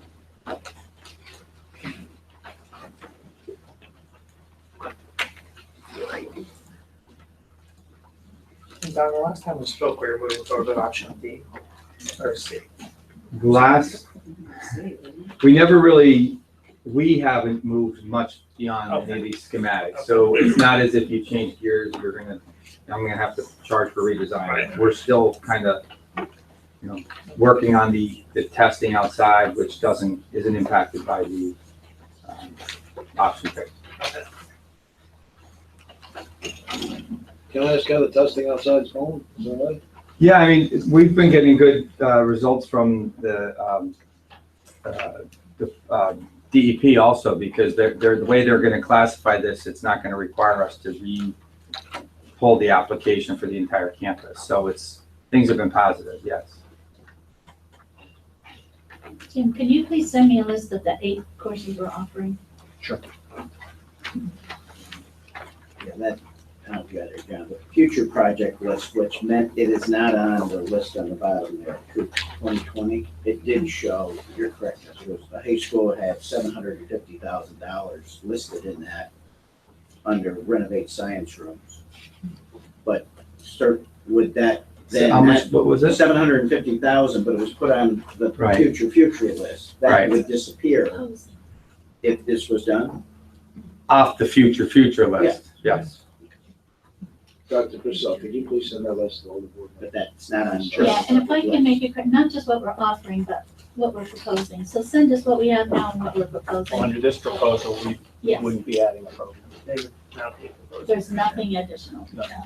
And if we wanted to add, And we're taking away small engine. which we don't have, Was a consideration of where Right, it's. right. And but what we do is we would use the S-wing if we got ROTC or the security and law enforcement. We can use those white boxes on the bottom. That way we could use that space there. You don't need special space for either one of those programs. If that's Those spaces exist now. Yeah, they're regular classrooms, yeah. Yep. Everything on there is is there now in some. Except for that, everything around three. So there's a dashed line that runs through here and down through here. So this piece and then this area would be addition. And then everything else is renovation. Right, So we did have discussion along the way about small engine and welding, and I don't know if we ever came to any agreement about anything. So we do need to sit down as a board and really decide, first of all, before we approve anything, what do we want? And one of our issues too is we are down, our biggest fear too is we're down. We used to run about 235 kids in CTE programs, and we're at 206 this year. Yeah, over the last couple of years, the high school population has dropped, so has the population in CTE. So it's been pretty proportionate with the overall. Yeah, it's not like it's dropping beyond where the high school's dropping. It's just as the high school drops, the enrollment drops. So you don't have as many. When we first started talking about this project, we had probably 14, 15 kids who didn't get into auto when we were first looking at expansion. That's not the case anymore. So. And I was wondering if you could provide us with some area information. Schools in our area close to us, well, Paul Pack, the center down in Monroe. I'd like to know what their electrical enrollments are.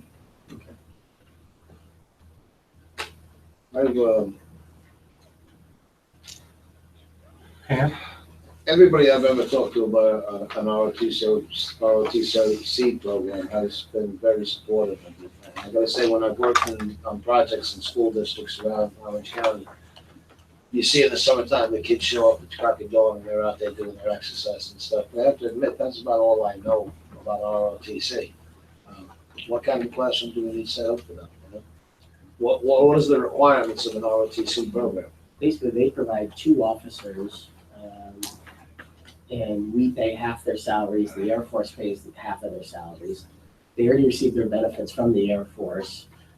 It's traditional classroom space, and they do a lot of stuff outside. They do a lot of PT outside and things of that nature. They do their marching, their color guard, all that. A lot of that is outside. But inside is just traditional classroom space. They teach, a lot of the courses that they teach are leadership courses that other kids can also choose to take as electives. You don't have to be part of the regiment to be able to take some of those leadership courses. I know that from when I was at Medicine. And those courses were popular, even with kids that were not like full members. The nice thing about the whole program is it's all about leadership and there is no direct connection that kids get funneled into military if they don't want to and things like that. You can just do it and never go in the military or never seek an ROTC scholarship in college. But it's just great leadership development. I've heard nothing but great things about it, but I just didn't know, and I've seen them out there doing their trainings. I've just never seen them. I've never seen them in a classroom, so I had no idea what the requirement of the classroom would be, how long they'd be in there. You know? And Minnesota and Valley Central are pretty similar sizes to us in Yeah, I've seen it with Valley Central. Yeah, and BC, the last I knew, was running a little over 100, and Minnesota was about 120 kids that were in. So that's a big draw. The programs that show up are just, I was out in one in an area last year about 302, and the amount of kids that show up is amazing. See them out there, it's nice to see kids involved with good things. Yeah, Jack, I mean, you take military history, you take org theory, you take behavioral science, you take, leadership command, like Dr. Bell said. When I was at Fordham, there was like 9 to 10 different programs. And then, if you want to go up within the squadron or the regiment, there's additional courses and other outside things that you have to do. That's good. So this discussion will flow into our next work session. Because I know we went through hours to separate a pole barn from CTE. Yeah. That was $300,000. Yeah. Now we're back to. Well, ideally, I think what we do is we dedicate a good chunk of time at our July meeting that we can talk about this. And then after that, we're going to recess from the meeting and go to a work session to talk about the 5-year CapEx list too. So that can all be part of the same, it's all the same pot of money, right? To help prioritize what you want to do. Are the CPE programs offered to adults? Right now that we run, any evening programs we run, they're run through DV ACE or they can be like through Lackawanna or Keystone or something like that. But we don't have plain old fashioned auto 101 for adults.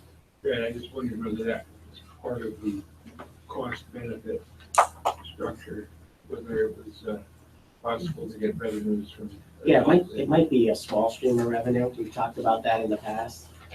Most of those courses that we run at night, the revenue, basically the revenue for the courses are just enough to pay the instructors. And that's the way we run most of our adult and community leaders courses.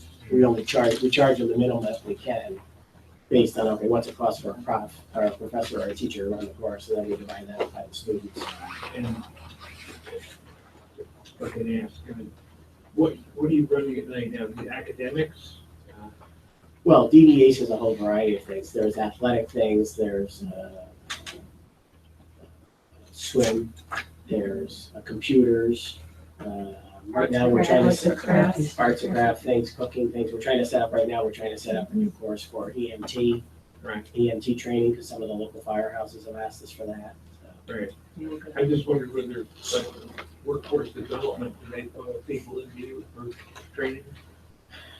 We could work with the Wayne Pike workforce development, but the issue is as with many services in our area, they're lacking, in terms of, we don't get it. I mean, we don't do it ourselves, we don't get it, because there are not a lot of services in this neck of the woods, unfortunately. I have students generally who are eligible to work during the summer, but that enrollment is very low right now too. The one thing I've mentioned to you before about anytime we get into a conversation about renovating of science labs, because I have experience in renovating science labs in schools and in institutions and pharmacies and places like that. This is not to affix a blame on anybody I told about it. But when I went through and I went on the tour of the science labs, organizational wise, we're a mess. And we have to add in cost, because I work in pharmacies, in pharmaceutical places, and in laboratories. I'm in them a lot. And I see that they have, you mentioned casework and stuff like that, but they have organizational things. So that when you open up a drawer, you can see, it looks like, some of those drawers I open look like my wife's junk drawer. And we always fight about it, But we can't have it. We can't put this type of taxpayer money in and have that same situation. And I'm not affixing any blame on anyone for the state of our science labs. But when we put money into it, we also have to think about that. There's like closet organizers and things like that. And there are things available that I've seen. I'm not an expert on that part, but I just do the piping. But we really need to look at that. And I would ask you to look into that, because it's going to be an additional cost. Jack, that's why I mentioned shelter in place, because I'm looking 2 steps ahead with respect to an incident, which could be a fire or misuse. Yeah. That's why I mentioned it. And then the life cycle of this program, you might need to look to have somebody on your staff keep an eye on the Clean Air, Clean Water Act and the changes in that in the upcoming administration. And that's going to kind of shift your timelines. Either do it now or do it later.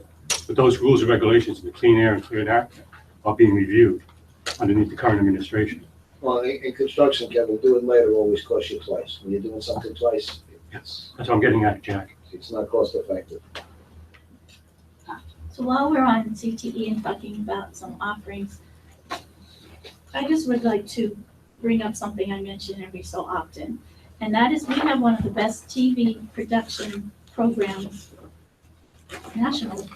What our kids are doing at the elementary level is so outstanding and so professional. And I really would like us to think about television and radio at the high school level. I don't believe it takes up a lot of space. No, it doesn't.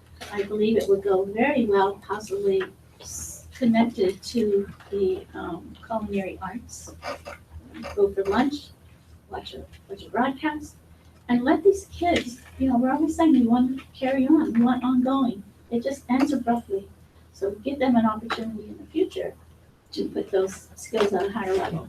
So if anybody has any information on that, I would appreciate it. That's actually part of that is in our strategic plan by 2020 to have a classroom in place. And have it be not a CTE program, but have it be an elective program. Because it's the problem with CTE from an academic standpoint is that it consumes 3 periods. So that doesn't come under CTE, it comes under. We would run it under general elective so that kids could there could be a radio, TV, film, Could we course get 1, equipment course 2. though? If we ran it under CTE, we get equipment and. You could, But they have to make a 3-year commitment. but then they have to commit 3 to 3 years to be in a program, they have to commit 3 of their 7 periods every day. That's the problem. Does elementary count? They've They've already put in their 3 years. Give them credit for at least course 1, Yeah, right? right. We'll explore it. It's something to be explored. Could you backdoor it into just defining it as recordation? Recordation of your engineering and your technology courses? I think that's what John's referring to. Oh, There's a different avenue for it than. I can say today that I was at the elementary school awards over at DV because my daughter was getting an award. And when they called up the DV TV news kids and the reporters, we got competition. You do too, my friend. Because these kids, it just never ended, the line of children that they called up there that are involved in this. And as Pam has said now, if you can't get them involved in that at an elementary level, how many would still be involved at a high school level? I was really amazed at the amount of children. I had to be 30, 40, it just didn't end. I said, how many people are in DV TV, you know? 3 years ago, we had an offer of $50,000. I don't know if that still stands if we started something, but there was a contribution, so I don't know if that is still, but I will look into that. And we have started, we're using some of our internal equipment very simply. I know we've done it in Vicky's building where we can just stream broadcasts. So it's really not a lot of money. It's a matter of getting people involved, different than a TV studio. I mean, but just to start, if we did that in DDES, and we can do it in the other buildings. I mean, really, we can stream across, just like you saw in Shahola, John. Yeah. We can stream right across all the classrooms, and it's really not getting a good camera. A good digital camera is really all it takes, and then getting the clubs and the kids together to do it.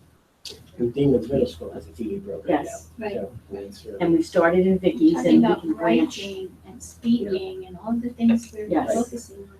Much like our journalism class does for the newspaper, it'd be the same concept of developing journalists for radio and TV. So that's a goal to bring it into the other buildings next year. Again, different than a full-fledged broadcast, you know, but at least we're moving in that direction at minimal cost. And I see how great our high school newspaper is. Yes. We had a high school television and radio program. I'm sure we'd have lots of contributions from.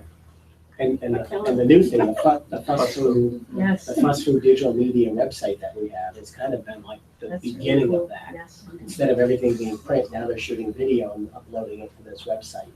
And it's just much more current. Because you might go out and cover a story this weekend and it shows up in the newspaper in a couple weeks. Now, the kid that's covering the story from the newspaper can shoot video and it's up on the website next week, which is nice, so. And that's great. It's a combination of a journalism class and also a co-curricular where the kids then go post it. So it's a nice blend. It's been a nice start. So I'm sorry I interrupted because I thought it came under CTE. It's okay. But wherever it fits, I sense some excitement and I think it's something that we should really pursue. So whether it's with Don or somebody else. Beware of fake news. Yes. You're gonna tweet that out to us? Are we still streaming our meetings? Are we being streamed right now? Yep. Yes. This is available live to the public right now. It's on YouTube. And it's on, Yes, we have a DB Board YouTube channel. We can wave to the camera right now. I'm glad to see you all. I hope you're holding me accountable. And then we archive it, and Dylan and Craig put it up on the website, so it's in both.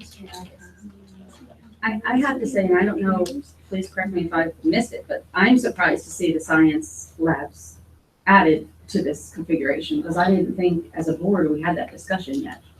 We just wanted you to see as another option, not that this is the gospel, but just if you wanted to do it, this is the cheapest way in terms of structure and flow, that if you want to do it, this would be what it would look, the best way for it to look. Now you guys can come back and say, no, we want to go back to 10.1, we're good. But at least you now know if you wanted to do stuff with renovating old rooms, renovating decent old rooms and converting really small old science rooms into regular classrooms and adding new, this is what it would look like. So it's just another version so that somebody wouldn't say down the road, we're in the middle of a project, how come we didn't look at adding science? That way we wanted you to see the drawing, and then now next month, you guys can like sink your teeth into, okay, of these drawings, what's the consensus of the board of what direction we want to go? And now we've got a couple different things we looked at. Now in July, we can have a conversation about where you want to head. It's not that one's out and this is in. I don't mean that, these are just options on the table. Yeah. I think the answer to that question is if somebody asks us why we didn't do science, it's the same reason, Mrs. Lufty here would say why we didn't do television. It's not part of CTE. I would ask you, Don, though, if those classrooms, just classrooms, those angular classrooms, right, and we're not converting them, we leave them as classrooms. We don't convert them to science labs. What's the cost from 11.3 million? Does that 11.3 million includes? I had $500,000 budgeted for that. That's what I had thrown in there for that. Okay, so if we leave them stand, I can take this down to 10.8. It's 11.3, I can take it down to 10.8. That's a good point too, with another option. Are we then renovating the other science rooms? The ones that are in the 2020 and beyond? Are we going to renovate those? Or are we going to leave those 1970 classrooms where they are? Well, if you left the three that Jack was just asking about, which takes it from 11.3 to 10.8, right? And you build three new ones, where are the three new ones? Well, we're building a science room there, Okay. and this is the engineering. Okay. And then you still have two, we had done that one, it'd be Oh, this so room. there aren't and three that new one. rooms, there's one new science room and major construction to. Well, you're getting three new in that. No, I'm just saying if we do what Jack O'Leary said and we left those classrooms as three old classrooms. You would get one new You science. get one new science room. One new science. So then those pinkish, purplish. Right, often, they would go back to They the, would stay as small science rooms, right? And they could be on the list for further consideration. Yeah. So you pick up one new lab. one right, new and science- they're not doing chemistry or Right. biology in there. They're going with the life science. Yeah. There's a lot of discussion. I mean, I've got a lot of mental notes from that walkthrough that we haven't even discussed. Right. But we want to do we can't do it all. Right, we just wanted you to see what another look looked like. And so now you have a couple different drawings, you have your things bouncing in your head, and then July we can sink our teeth in. And if there's anything you want me to prepare for that night, just let John know, and I'll be happy to come up with a FGH. Where is engineering now? In that S wing down. I don't know what the S ring is. Right where Don's, see where Don's pointing? Almost, yeah. No, I Yes, can't see where. that's it right Sorry. Right there, that odd-shaped room right there. Down here. Okay. So if we didn't do an engineering, you could technically do two science labs up there. You could. That would be other two also. Right, There's a lot of options. right. That would add And money. you said it best, I need to know what you want, otherwise I'm just gonna keep throwing options out there. Right. So I So, think really in July, what we should do is just plan on time that night for us to sink our teeth into what kind of consensus can we get from the board about moving forward. Then, once you guys are set on what the consensus on what you want, then that's when Don takes off to the next level and starts doing design. But I think, John, we have to have all the conversation together. We have to look at the CapEx and for the next 5 years and for the 10 years beyond that, and consider that conversation when we're looking at this. Because it all wraps in together and it's It's just. all one pot of money, right? Oh, well, right, and we You're can't do it gonna all, spend so we here or have to really come up with the priorities. I mean, now Pam brought up, even though it's not CTE, the camera, filming and whatnot. One thing that we've tried to do in the last 2 years is equalize amongst our elementary schools so that everybody, if one elementary school has a program, the others do, so they're all getting the same base. Well, DVE TV is in one elementary school. So if we're going to invest money in a high school program, we're disenfranchising two elementary schools. And a big portion of our population who would not be coming in with that kind of, so there's a lot of discussion that has to go on. And the other thing is you have to have staff who are willing to do it too, because it's run basically with IAs. Right, You know, but so then. that's why it's always been very hard to replicate, because we couldn't find people oftentimes. Now we're getting it started. Vicky's building's starting to dabble with it, and the Dingman's kids get it at the middle school level because there's people there. But you're right, but you can't always have everything everywhere when it's relying on IAs to do it. You know, Understanding, but you probably wouldn't also spend money on a big program if you're only filtering children from one school for that program. Right. Or look at it as a club offering, and after that, and then it's a volunteer. Truthfully, And that would be the greatest savings. truthfully, if they did it in elementary school and then didn't do it in middle school, in essence, they would all be starting from square one if they took it in high school. Because it's such a whole different thing. I mean, you know, they don't learn to do video production. They're reporters, basically, on the elementary level. They don't do video production, editing, things of that nature. You know, they stand in front of the camera, you know, that kind of thing, But so. it's the carrying on of those skills, the enthusiasm to write, Yeah. to speak, to have a venue that allows the carrying on. Oh, yeah. If you go in there early in the morning, they do a lot more than just, you know, sitting in front of the camera recording. These kids are researching this stuff like computers. You know, they're researching their stories. I went there and they interviewed me once, and I was really tremendously impressed by Yeah, this. it's a great program. It took 20 years to get it there, you know, it took 20-some years to get it there. And John, does it make, if we're gonna be talking about these different options, does it make any sense, or is it even possible to meet a little bit early and do another quick walkthrough, so it's fresh in our minds, what spaces and rooms we're talking about? I thought we were coming in at 6 anyway. Yeah. Yeah. Oh, yeah, we are coming at 6. So do you want to meet at 5:30 at the high school, do a quick tour? So you could see everything again, just so you, so that this makes more It's sense. useful That's to a good kind idea. of refresh, I like that if idea. it's possible, anyone who can make it 5:30. So we'll say 5:30 at the front of the high school, right by the flagpole. Did anything ever come of the request? I think it was Jack Fisher's request to have some kind of filming or to be able to get in and see the classrooms while they're operating, which isn't gonna happen at this point. We're a little late, but I to requested see, that at the school. yeah. Oh, that was you that requested. I wanted the Jack right. I wanted to see a classroom in action. Right, yeah. And I wasn't able to 13. make it here during the day, so I asked could it be videotaped, but with this, what's transpired since then, I'm gonna have to take the time off.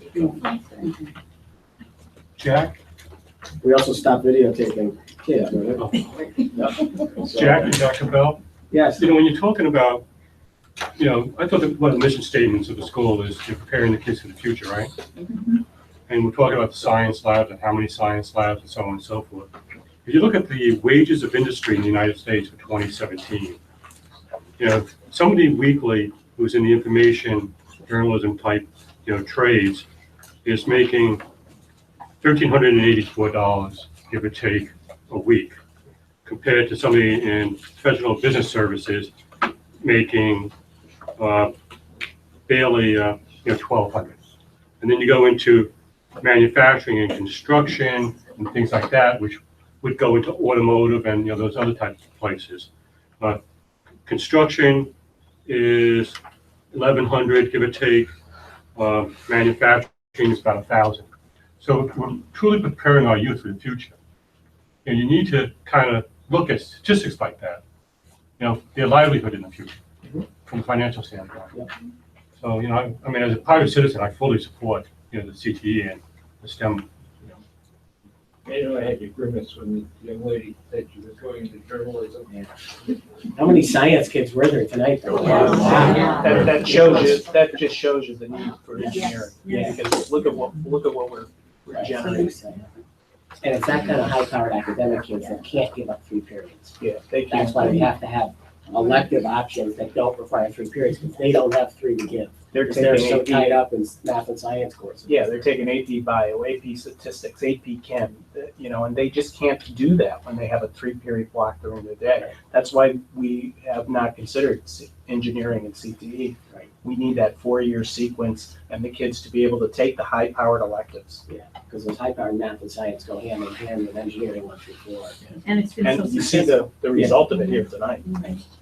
It's grown. Okay, so we'll talk more about We'll this. talk about, So on the 13th, we'll take a tour at 5:30. And then we'll have our meeting at 6.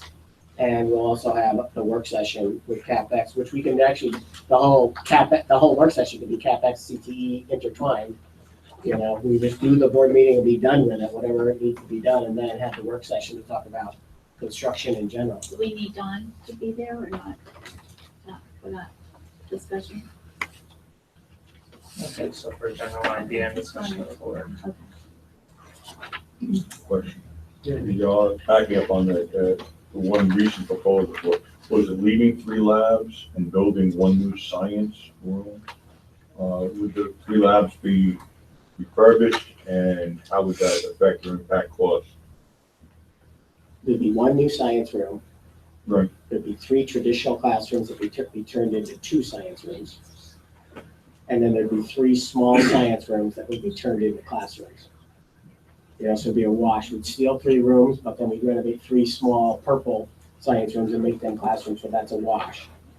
And then so then as a total, you'd have 1 new science room and 2 rehab science rooms. And we did, my number included rehabbing those 2 Oh, rooms. okay, that's true, so you rehab. You get them, rehab but it. that's a 1-for-1. Right. And we have no idea where we even stand with this proposal. But what's important, you know, if we're about to do construction, then this is the time. It makes sense to discuss it, but I don't think we as a board have any direction Right, we're still internally or where we're exploring headed. for So we don't want to scare everybody out there yet. But it's really important to get this information so we can plan. I heard some very, very interesting and important comments tonight. And you're right, that lineup up there tells the story. And we have to keep that in mind as we are planning these. Okay. All right, John, thank you, buddy. All right, Thank you. thank you. Sure. And if you need any information for that meeting, just let John Okay, know, and yeah. I'll be happy to put it together for you.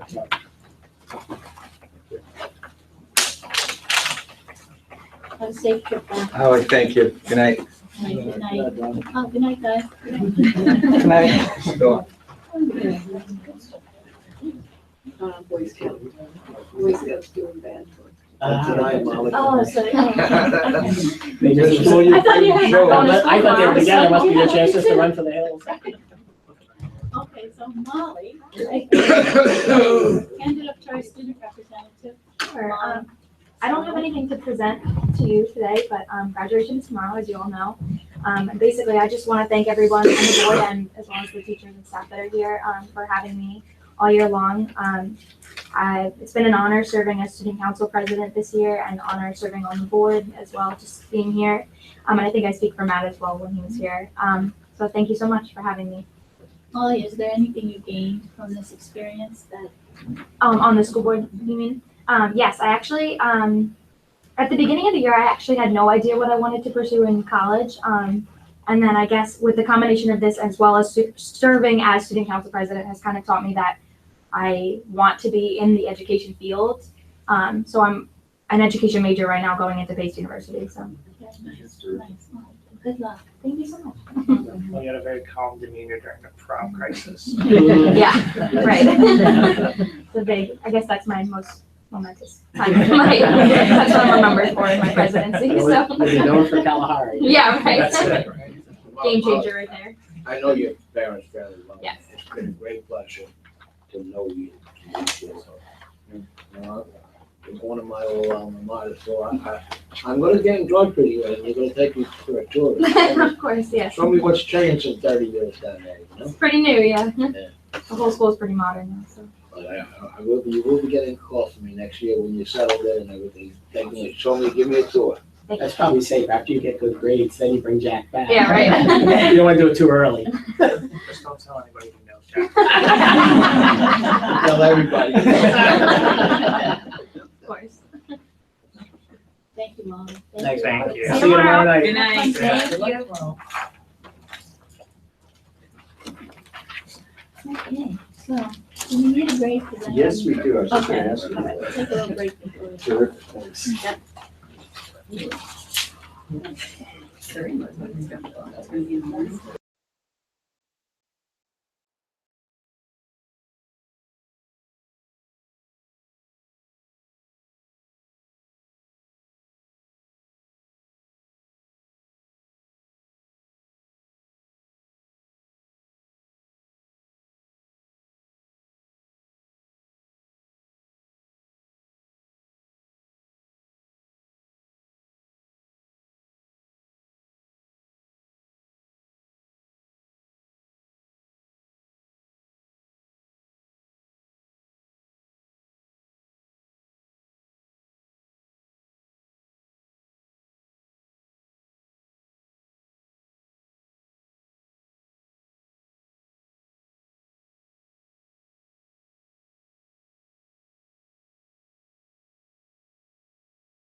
approve the minutes from the regular board meeting held on May 11th, 2017.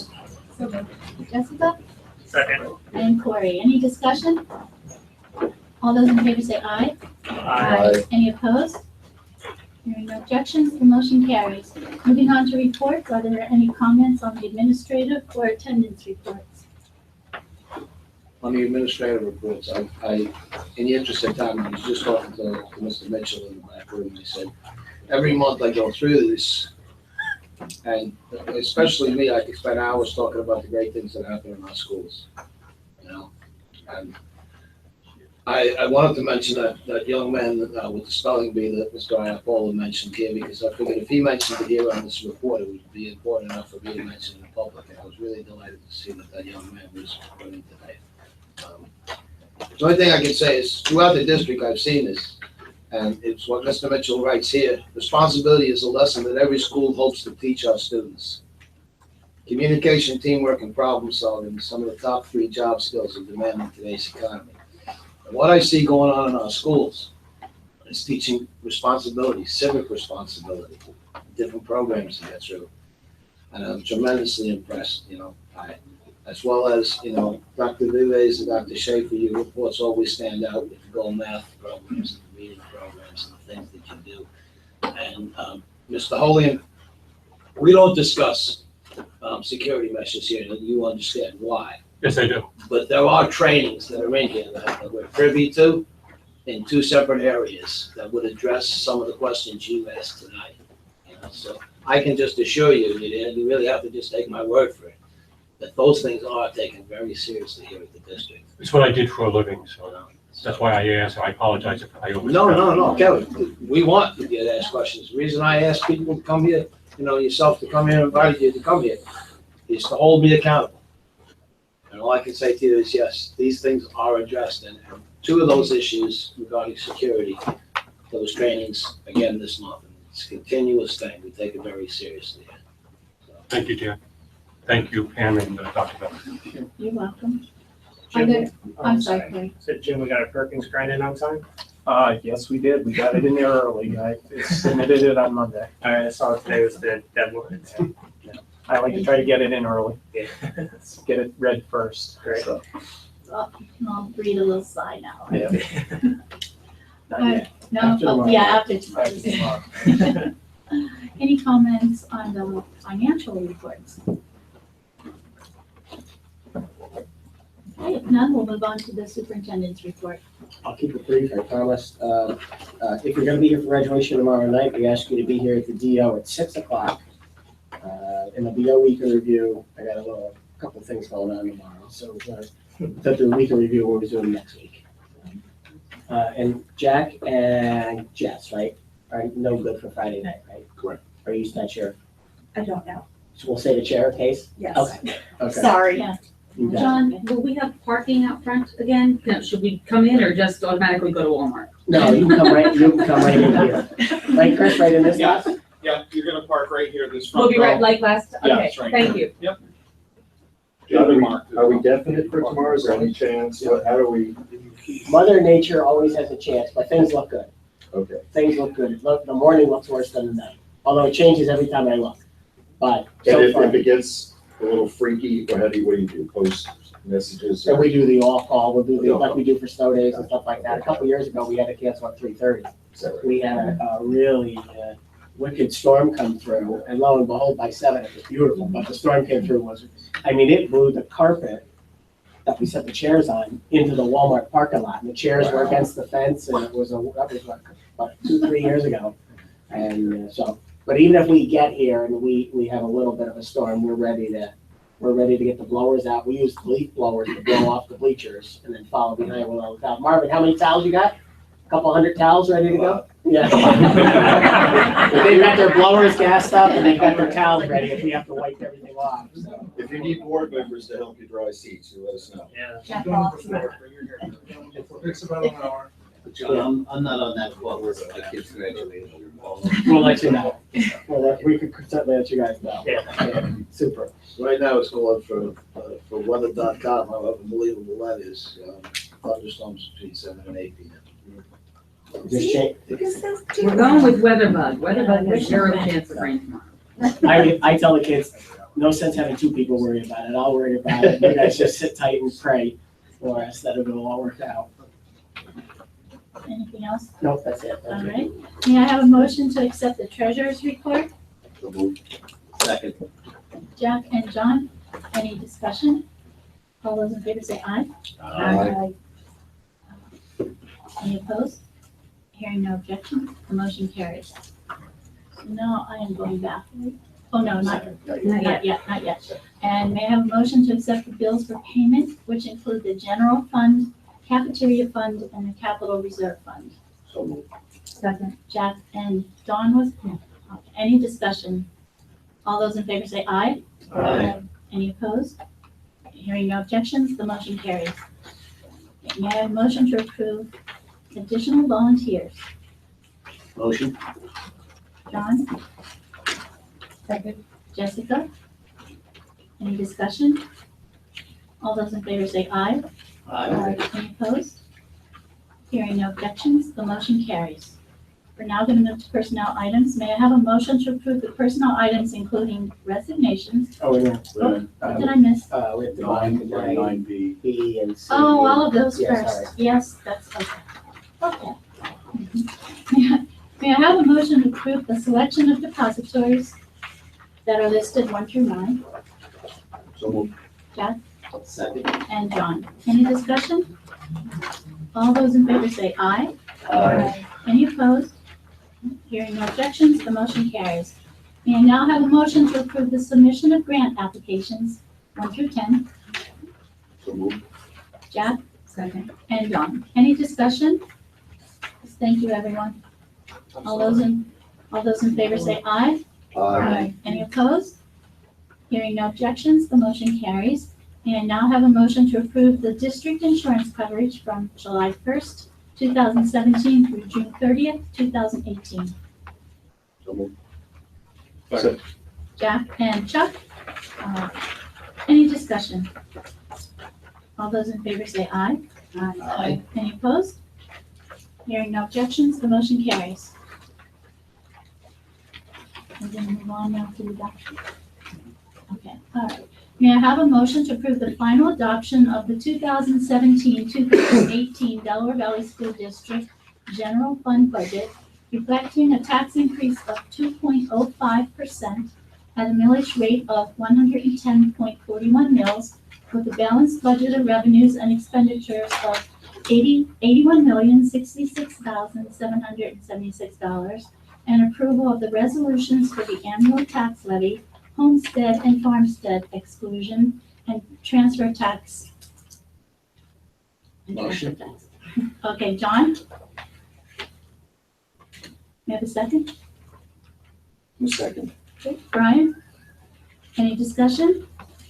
Yeah, I might just like make one, within the last, since we met or discussed the budget the last time, I had to redo a couple of expenditures because there was a placed special ed student that is requiring transportation. So all I did was I was able to move the special ed transportation and increase that because we know we're gonna have that bill. And I was able to, when we approved the workers' comp, I was able to negotiate some savings there and found an underspending in another category. So I just moved money into cover that transportation cost for that student and reduce the amount in other places. I just wanted to say that. Okay, yeah. The minor changes that The were amount, in your so- pack, they were included in last week's handout. Okay. Thank you, Bill. Kevin? Can I just ask one quick question? Sure. You know, I printed out the 28-page PowerPoint presentation and whatnot.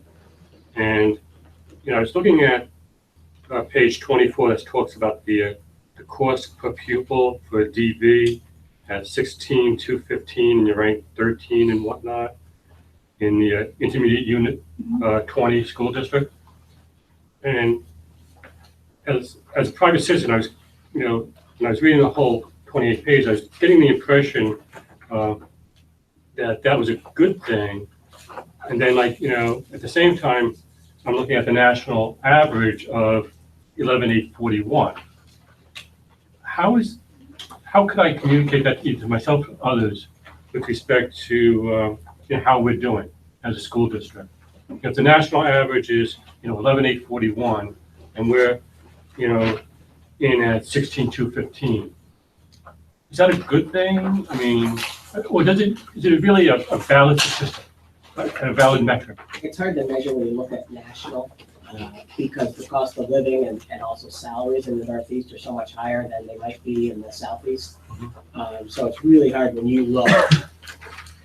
And for example, New York's way ahead of us, and New Jersey's way ahead of us in terms of spending more per pupil. So it's hard to compare state to state. Right, because that's why, this morning I was at a chamber meeting, we talked to Mike Sullivan, and, I'm looking at education and health services, and I was blown away that the average sal on a weekly basis, May 2017, is $861.65, here in Pike County. And I know what the heck it is back home in Syosset.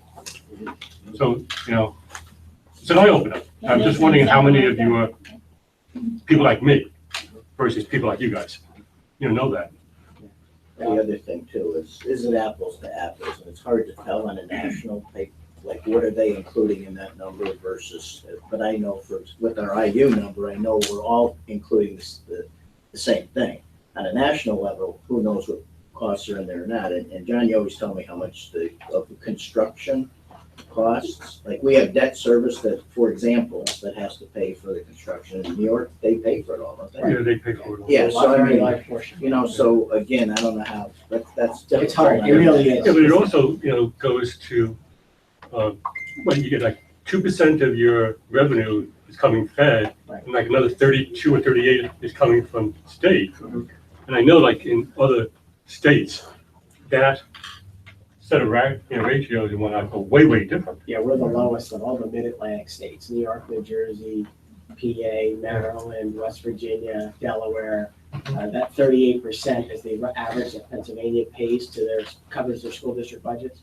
That's lower than all our neighboring states. They said that's one of the systemic problems right now is that our state doesn't pay their fair share compared to our neighboring states. And it's not even the same from school district to school district. Right, within the IU. Do your average parents know this? I mean, is it We on talk the about website? Not being facetious, I'm not. The average parent doesn't even know how many schools are in the district, so. Okay, careful. No, I I'm serious. I'm serious. Kevin, do you understand what the IU is when we? Yeah, Okay. I did a lot of homework before. Just like those. Okay. Jack he's Irish, but I think he's Italian. He pulled a Machiavellian on me, which I don't mind.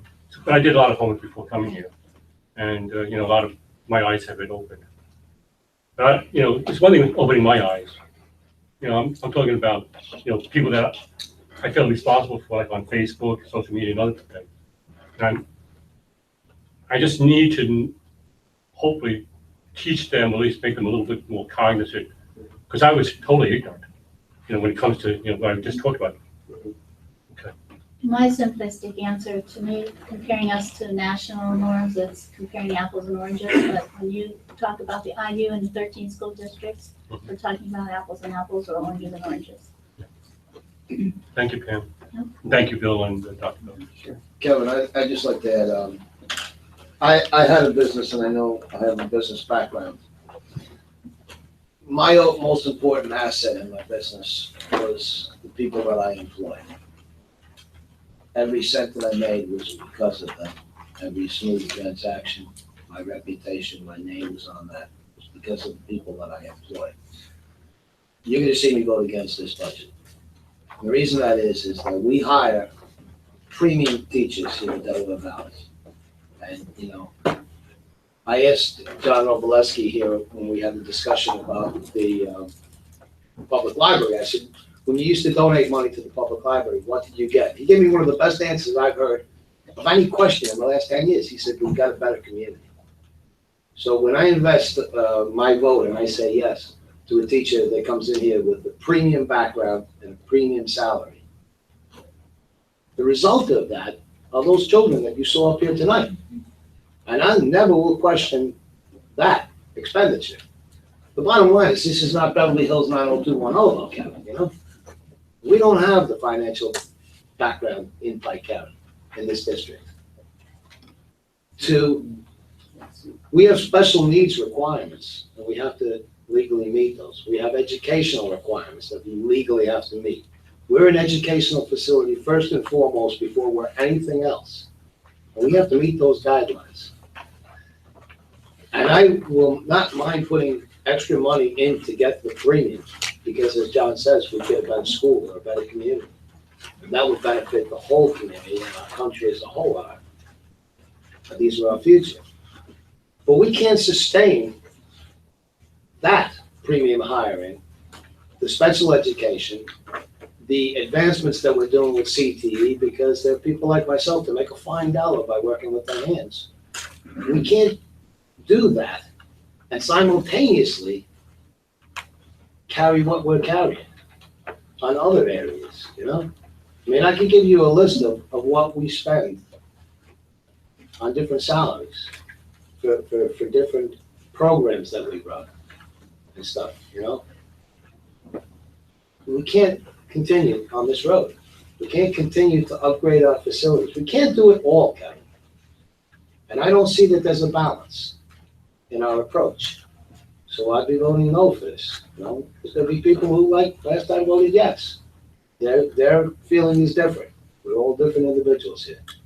When you go down that path, Jack and Pam and Dr. Bell and Bill, goes back to, I know you can't talk about the security type stuff, yet a government entity, from a revenue expenditure standpoint, a staffing standpoint, I'm hoping that somewhere in your life cycle, in your business processes, you start identifying, or you have already identified your critical business processes, your mission essential, your non-essentials and whatnot. And that gets back to, I think I was talking to one of your principals with respect to, the needs and versus the wants of a school district or any business or any organizational entity. Once you identify those critical business processes, essential functions, so on and so forth, then you map them back to your budgets. At least that's the way I've always done it in the military and federal government. If somebody ever came to me saying, Kevin, I need an extra, $22 million for K9 or, special training, down at the FBI, Blinko, something like that. I always tied it back to, how it linked back to the, critical business processes of my division or my directorate.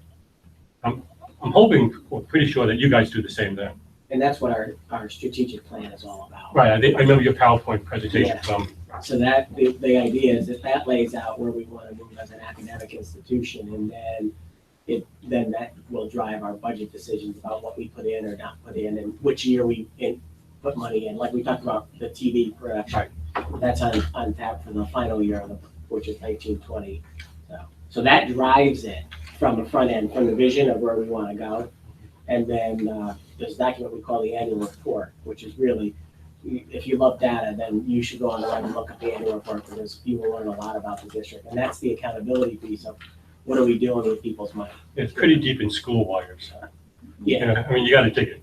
If you go to the A through Z index on the front page, scroll down to S and click there, and that'll get you to it. Okay. Thank you, Doctor. Sure. Is there any additional discussion? I would also just like to say I will be voting against this budget just for, this will be for out of the last 5 years we raised taxes.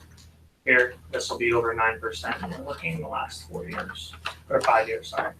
So I just want to put that out there for everybody to take into consideration. We've seen expenditures go over 10 million in the last 5 years, I think, Bill. Offhand, I think it's 10 million over the last 5 years. So echoing what Jack said, eventually this is going to catch up. Eventually we're going to hit a point where we can't do it anymore. So just to put that out there for the board's consideration. I'll also say I'm voting no on the budget tonight. The 2.05 is way below where we should be, because we have all these tremendous expenses that you're talking about. We need to raise the revenue for them.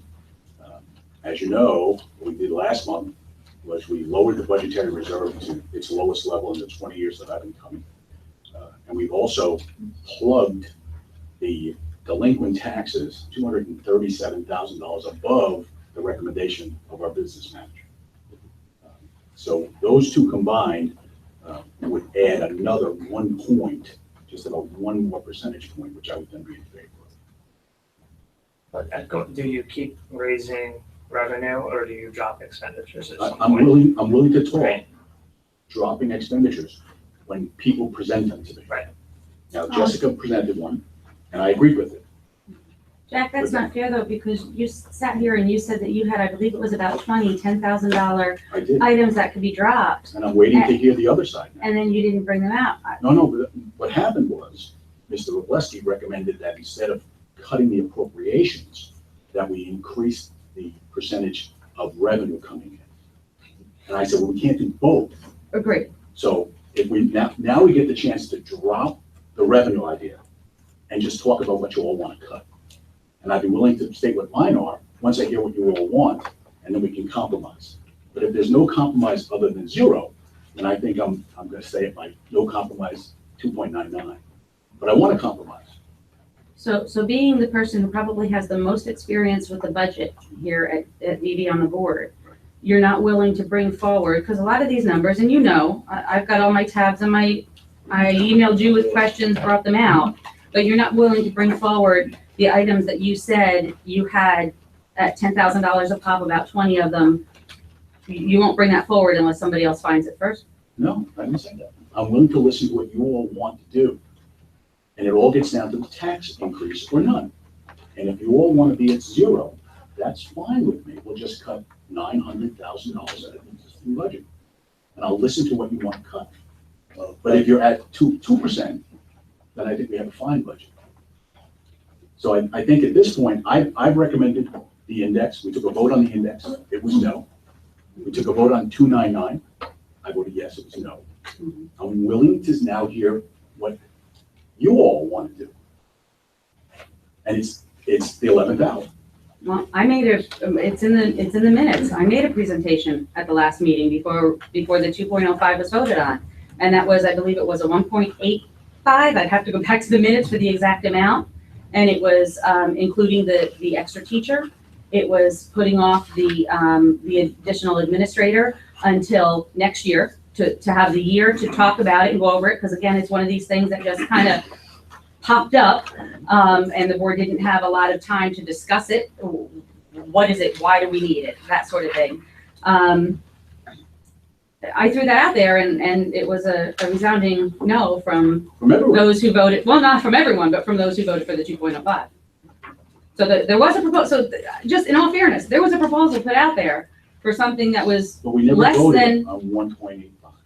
no, because Well, then I think tonight- 5 people I think said they wouldn't go forward with it. I think tonight, you get your chance to put the 1.85 on the table. I would like to say one thing. I value Mr. Fisher's opinions tremendously. I'm gonna miss him. I really am gonna miss him on the board. We didn't start out great, Jack, but thank God we got what we got. But we have a valid difference of opinion. Mr. Fisher would agree with me that we have a lot of things that we do here at Delaware Valley.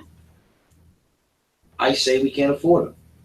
Mr. Fisher would say, I say go 0. Mr. Fisher would say meet the index. Right?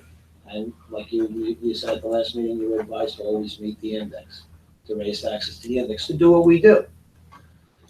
What I don't like about this budget proposal, we'll say that myself and Mr. Fisher comprise the board. I think Mr. Fisher would come in and say to John Bell, I want to see a budget at the index, and I come in and say, I want to see one at the 0. The unfairness of this whole process and what we've done is we've sat here and said, well, what would you cut? Well, what would I cut? You know, that is not our job. Jack? Hold on, Kevin, please. My point. That's Dr. Bell's job. I'm not getting paid that salary to do that. You know, if Dr. Bell wants to go weld pipe, we can change seats. It's not up to me to what I would cut. It's up to the administration to say, what type of a budget would you like? And it's our responsibility to hand that to them and say, I'd like to see a zero, John, and let's start there. And Jack Fisher, my friend, he's on the different side. He'd like to start at the index and go backwards. No, I'd rather start at the index and stay there. Okay. There's a big difference, Jack. But I'm willing to compromise with the people who are at zero at 2.05. But if there's no compromise, then I'm at the index. You know, I don't know how to compromise at this point. We're past the 11th hour.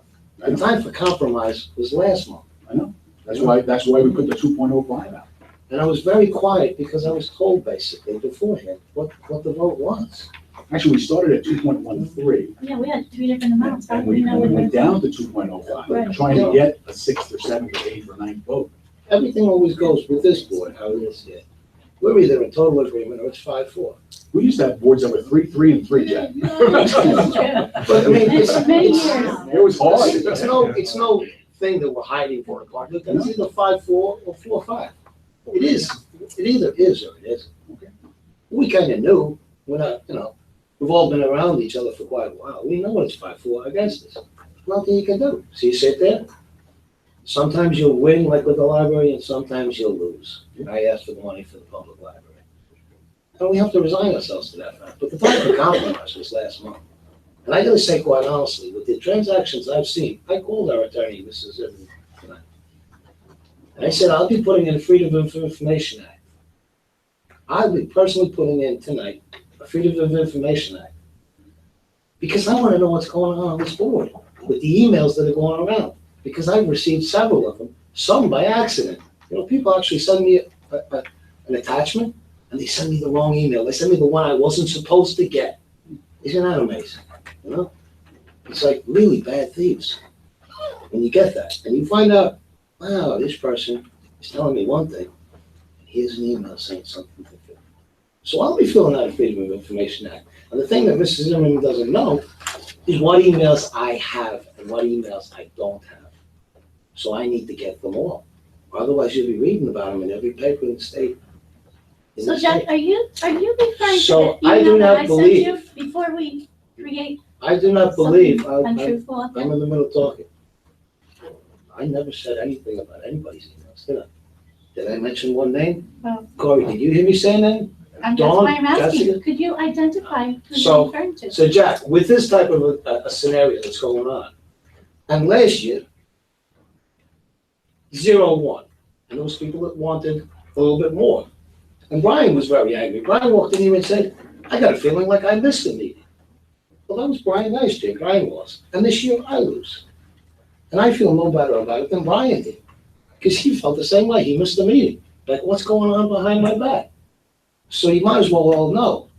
I have the number on here, the Attorney General of PA state number. And I will be filling out a Freedom of Information Act. And from now on, my name is on checks in this district. My name. When I leave this country and this world, I'll leave with the clothes on my back and my name. And I want to know what's going on. So Jack, I have to vote 0 because there's no communication or there's communication going on that you are obviously aware behind your back. There is no trust. There is no Without trust, trust. there's nothing. There's nothing. Jack. No, I agree. And I can tell you, if there's emails going on among all of you, I'm not aware of it. And there was one email sent to you, Jack, from me, probably in I don't know how many years, and that's with the job revisions. And unfortunately, you couldn't open the attachments. I don't know why. That is the only email that I am aware of, that I sent you. And if the rest of you are sending emails around, I am not privy to it. So get it out now. If you're exchanging emails, tell Well, me now. we'll know because I'm gonna And I fill don't- out, I'll pay for every cent. I don't I'll pay think for you- every cent of that Freedom of Information Act. I don't think I any will of pay us for need every to sit single here copy. and be accused of Okay. anything. I will pay for every single copy. Well, good for you. All right, is there And I any will more go back discussion? out and become the same Jack O'Leary of the Delaware Valley Elementary School. The reason it's sitting in the place it's sitting in and not on a pipeline was because of me. So I hope you all remember who Jack O'Leary was then, because I haven't changed one bit today. All right? I was in that school today. That school's sitting there because of myself, and former Mayor Robert Beaufils. All right? And this way doesn't work by being Mr. Nice Guy, because people take advantage of you. There's a doormat somewhere here. That's a doormat. I'm not a doormat. I'm gonna find out what's going on, because there is great things going on in the school, and I read it from the reports, and I read it from these administrators. And I'm not gonna sit by and let those great things that go on get destroyed by this, what goes on here, these budgets, secrecy, backdoor arrangements, cronyism. No, not gonna allow it. Too bad. No, if people don't like it, Well, I don't like it, Vote and me shame on you. Did any of you receive any there's no emails shame from on each me, other Mrs. about this Lefebvre. budget? I wanna go around, I there's wanna no know. shame Have on you you. exchanged emails? About this budget? Yeah. Not that I'm aware. Have you? Have you? Chuck? No. Brian? 0. I haven't. The only thing I sent was a revised job description. Have you? The revised jobs I descriptions. have Have you? not communicated with. I sent you an email saying I support 2.99. Okay. Yes. Oh, The when re- did you the see- revised Oh, job- This afternoon, but you didn't get well, I it. didn't get it. Let's back up. When we talk Where about, did this- I actually, because I emailed Jack with questions on the, I mean, there were emails with me questions on answer the the budget, question. but. I didn't get copies of Here's it. the job description. Was the job description discussed, because I was absent, I don't miss the meeting, but I was absent at the work session.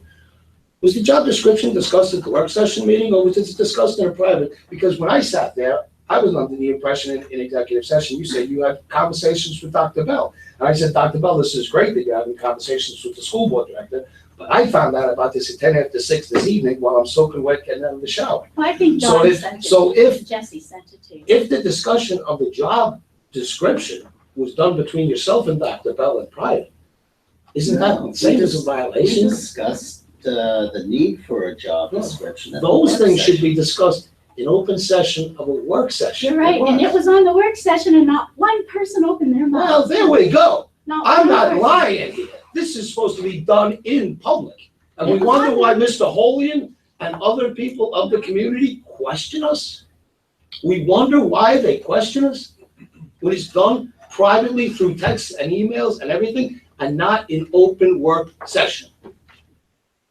How could I vote for anything above 0 when this is going on? All right, so I'm gonna backtrack here and give a little history, in all fairness. Okay, so I contacted John Bell on Monday, and I said, Dr. Bell, I'm not happy with the job description for the Director of Personnel. I don't feel that it includes enough references to mental health. Now, what he pointed out to me is one thing that I didn't understand is under services, Student services. right, many of those services included like psychology, social work and so forth. So they were mental health areas, but that was not clear to me. So what he did is he revised the pupil, Director of Pupil Personnel, and that was sent to us today. There was a meeting Tuesday night between Jessica and John to discuss that particular position. And I provided them, I didn't get the email till later in the afternoon, and I provided that information to Jessica, and I asked her to share it with everybody because they were the only ones interested in that revision of that position. I heard from nobody else. You were happy with the original. You sent it to me and Dawn asked me for it, and Yes. I believe you asked Dawn to share it with everybody. And what, yes, okay. And then when I Everybody did, being whom, did I miss? well, Not me, Jack, not me. It was- Everybody, there was a not me. little group that was meeting to discuss the I just revision. don't, I didn't get it, so. No, So. you received it this morning from Judy. From Judy. Which was And after I and asked the if it was reason gonna be sent to the is entire I didn't want to send it on if they had more revisions. They're the only people that really have objected Pam, I up to trust mine. you. I know you do. So, did they call Dr. Bell? Did they discuss it? Did you?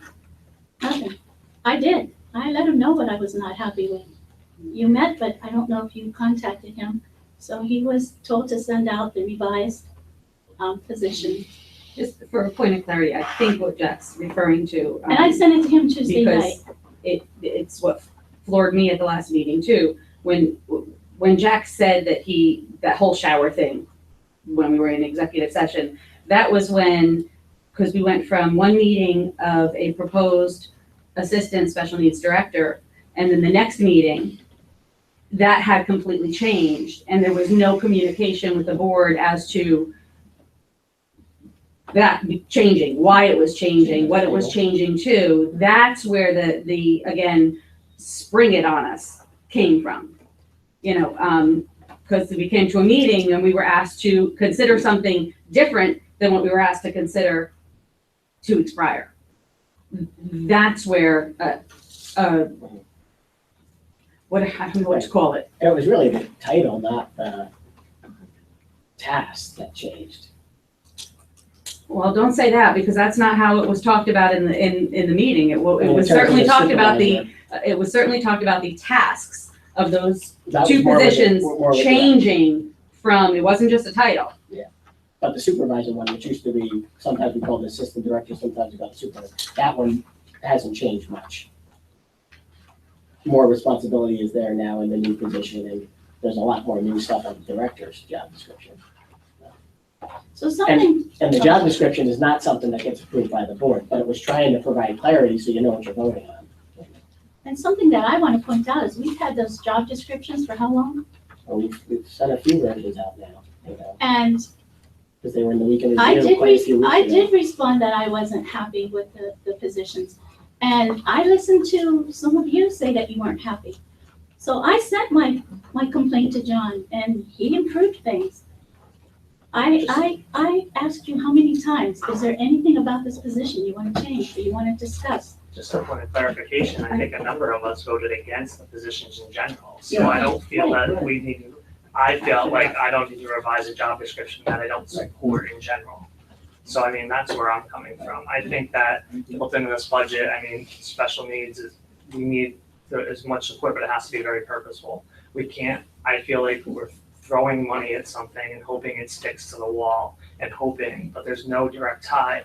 I didn't hear allocating this money will help students learn better or help students do anything better. I didn't hear anything really about the students, really. I heard a lot about, well, organization will be better and processes will be better, but when you break it down, it's the students, and that's really what I care about.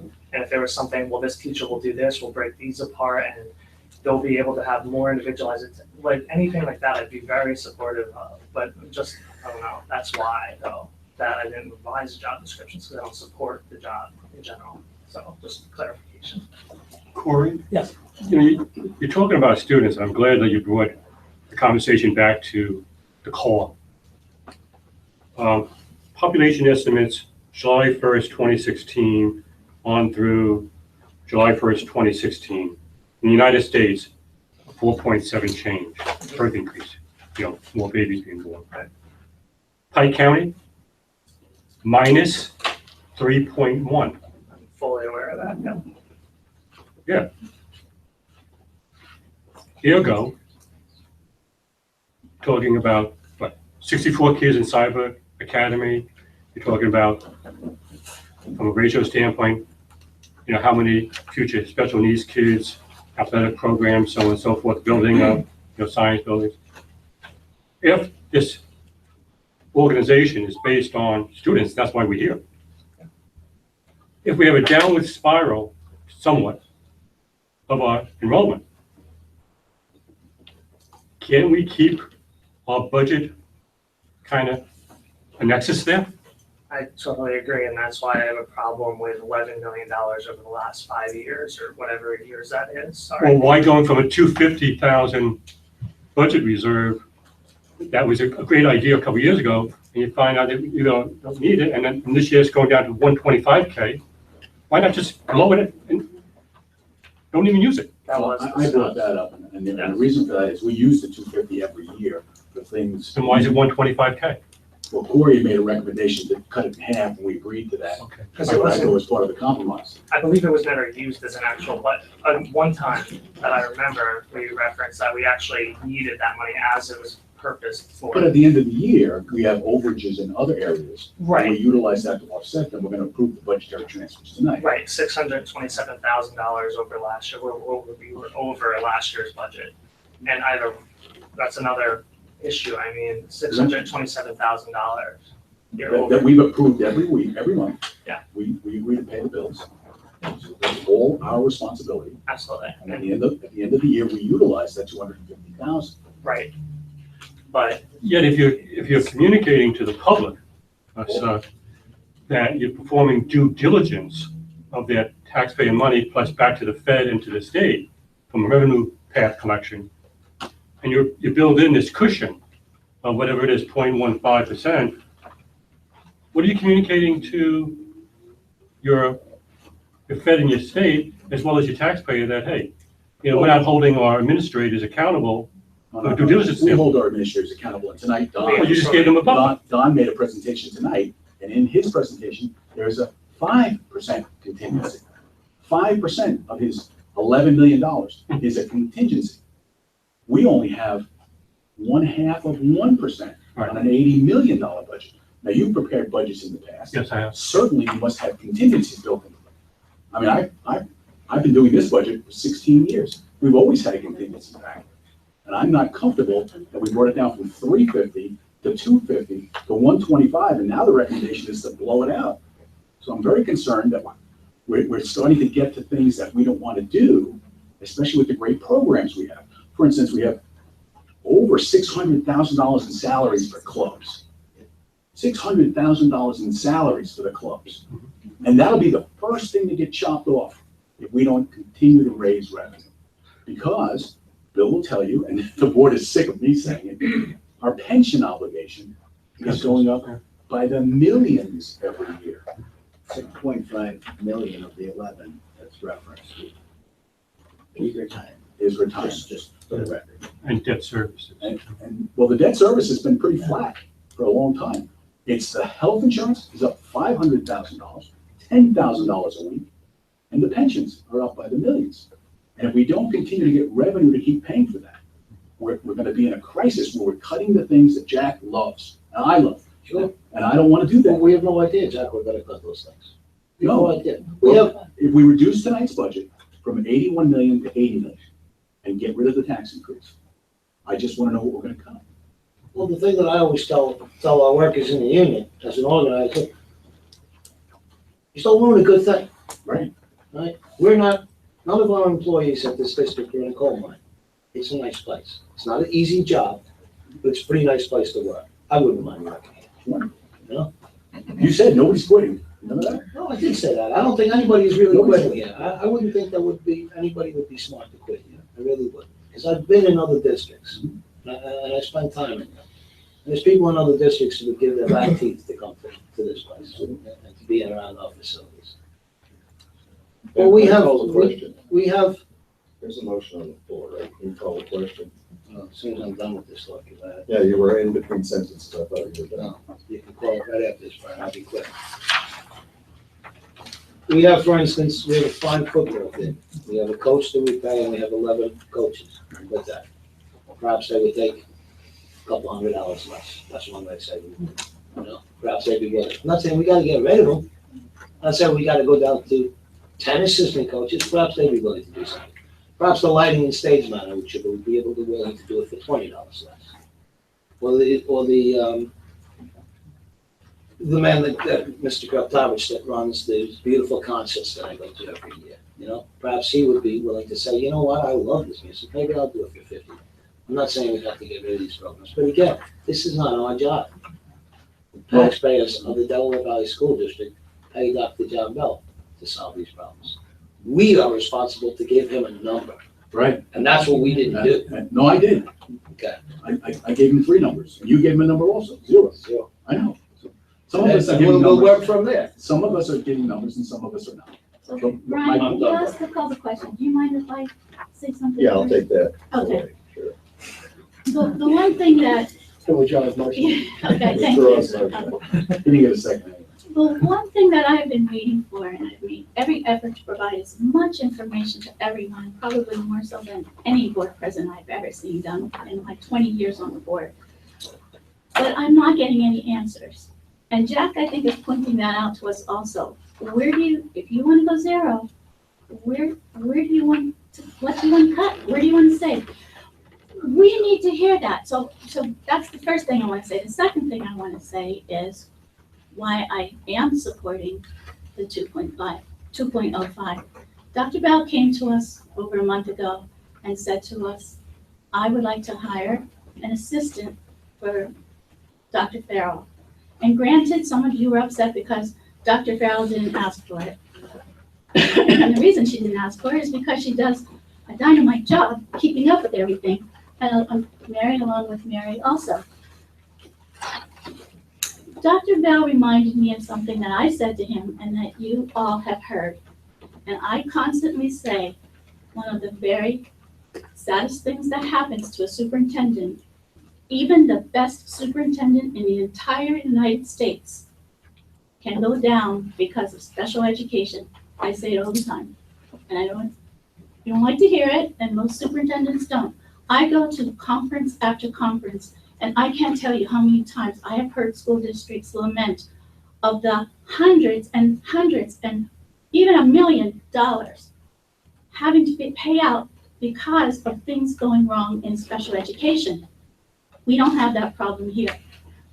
Maria is stretched out. Mary is stretched out. John admitted, I need help. He is not the expert in special education. They are. But they are spread thin. They need the help. So you ask about programs for students. That's how we have great programs for students. How impressed I was tonight at what I saw. How impressed at Special Olympics. I am the greatest advocate and the greatest critic of special education when something goes wrong. Maria knows it. I go to IEP meetings. We will argue issues. We always end up respecting each other. I am not afraid to say when something's wrong, and I always will say when something is right. They need the help. And Dr. Bell asked for it. That was hard for him. Can I say something? Yes. When I interviewed for this job in 2000, I was told, first of all, my predecessor told me, do not take the job unless you got an assistant. And I was told that there would not be an assistant my first year, but I would have one within 2 years. It's been 17 years, and I've been lucky enough to have an educational consultant come on board. I've been lucky enough to have a transition coordinator come on board. And those positions have allowed me to continue to manage the administrative pieces of this job, as well as the student services and the programs that we run. We've gotten bigger, not necessarily in number, but in the number of students who are in our more involved programs. What we are offering students has far expanded what we offered when I first came here.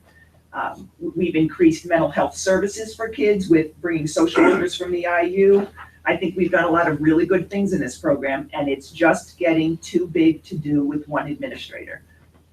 It is just too much to do. And that's where I intervened, and I said, you need more than just an assistant for Dr. Farrell. You need someone who can share the responsibilities. And that's where the plan came into effect, where Mary would move up to her position and Maria would start taking on more responsibilities that she's already been taking care of. There is such an overlapping, and you all know it. There is such an overlapping of special education and mental health. We have no one overseeing the entire organization of our social workers, our psychologists. It goes on and on. All of those little categories that came under service, there's no one overseeing that.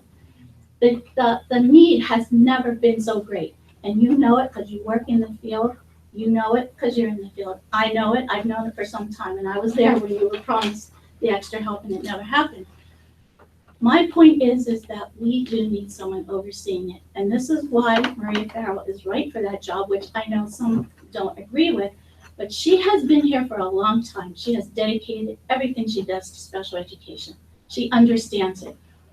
She is one of the most articulate and one of the most well-spoken people that I know. So when she needs to apply for those grants, which are out there in mental health, she understands special education, which is going to give her the edge to get those grants. You cannot apply for them. You don't have this special ed background. You can't apply for them. You will be able to, and they do overlap. I know that for a fact. When she needs to go out and talk to our congressman and say, there are funds out there, Tim Murphy, beginning with him, there are funds out there that we are not applying for. I trust that she can be articulate and sit with that congressman, and she will bring those funds to Delaware Valley. I know she will, and I'm going to be right there helping her with it. It is time for us to put our feelings aside and start being objective. I feel that what is coming to play here is more of a personality involvement than a respect for what is needed in this district. I support the position wholeheartedly, and I don't know anyone who has been a bigger critic of special education than I have. And one of the reasons you work so hard is because I did fight hard to bring many of those programs that you're trying to handle. And Mary, I don't mean to slight you. You would not be considered for that position if we didn't feel that you were more than qualified. So, you know, that's it in a nutshell. I appreciate Dr. Bell admitting that he sees this district needs help. I don't want to face lawsuits, and I want what is best for the children. And that's basically all I have to say, so I will be voting for it. Young Cassandra said tonight, I like Special Olympics because it makes me feel wanted, important.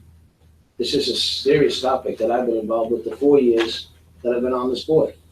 We have never once, and I called for it again at the last meeting, we have never once sat down and had a meeting dedicated just to Special Olympics. And I would like to, because that child is important and she is special. And I don't want my words to be empty to her, that we care about her. But then why in 4 years have we not sat down here to comprehensively talk about this subject? We can talk and say, we'll create this position and that position. I know nothing about this position. I just got the update this morning. You want me to vote on it? You know, I respect Maria Farrell very much. Again, myself and Maria did not start off well here, but I really respect her, and she's helped me out tremendously with people that I know. But I have to say to her, Maria, we don't have the money right now because I don't know where the money is. That's why I'm doing this act. You know? But that young woman there tonight, we owe her. We owe her to discuss this. And they like to call the question, which is what they're going to do right now, Kevin, to shut me up. Okay? Because they like to shut me up, Kevin. Because this would like to be washed under the rug. That young woman tonight. So they're over here talking about calling the question to shut me up. So let them do it, Kevin. Jack, would you You be know they won't quiet so shut I me could up. say something that is not related to feelings? Because I try not to bring feelings to decisions that I make. Having 2 special needs children, for me to speak out against anything to go to the special needs department is a difficult thing. And I have very strong convictions for doing that. But let's stick with some of the facts. As far as lawsuits, our legal fees for special needs lawsuits have gone down every year for the past 5 years. We are at our lowest level in our budget. So that means that Maria is doing exactly what she needs to do. Maria is a very good communicator, but she has failed 2 times coming before this board and giving a presentation for the budget for needs and wants in saying or even suggesting that she needed an assistant. And it wasn't until after the special needs presentation for this current budget that we then had the special needs assistant director brought up. Now let's get to the dates of when the job descriptions were sent to the board. The 2.05 was voted on May 11th. The first draft of the job description came out with the Friday email to the board on June 2nd. That's 3 weeks later. We then had a meeting, 5 days after that, which was last week, and now we're here with this meeting, and we had 1 revision in there. So the board actually had the job description for less time than it took administration to prepare the job description and send it to us. And we have to all remember, we are all volunteers. We have lives, we have families, we have jobs that we have to do. So we're trying to do all of this, and I think most of us do our homework. I actually read one of the, granted only one, but one of the handbooks. So, you know, trying my best to do my duty as what I was elected to be here for. But please don't say that feelings have anything to do with any decision that certainly I am making on this board, because I am making my decisions based on my intellect, based on what I know, and based on what I think is common sense. I put forward now my screen just went blank. It was a where'd it go? A 1.86. And I would be willing, Jack, if you're asking tonight, I would be willing to do a 1.86.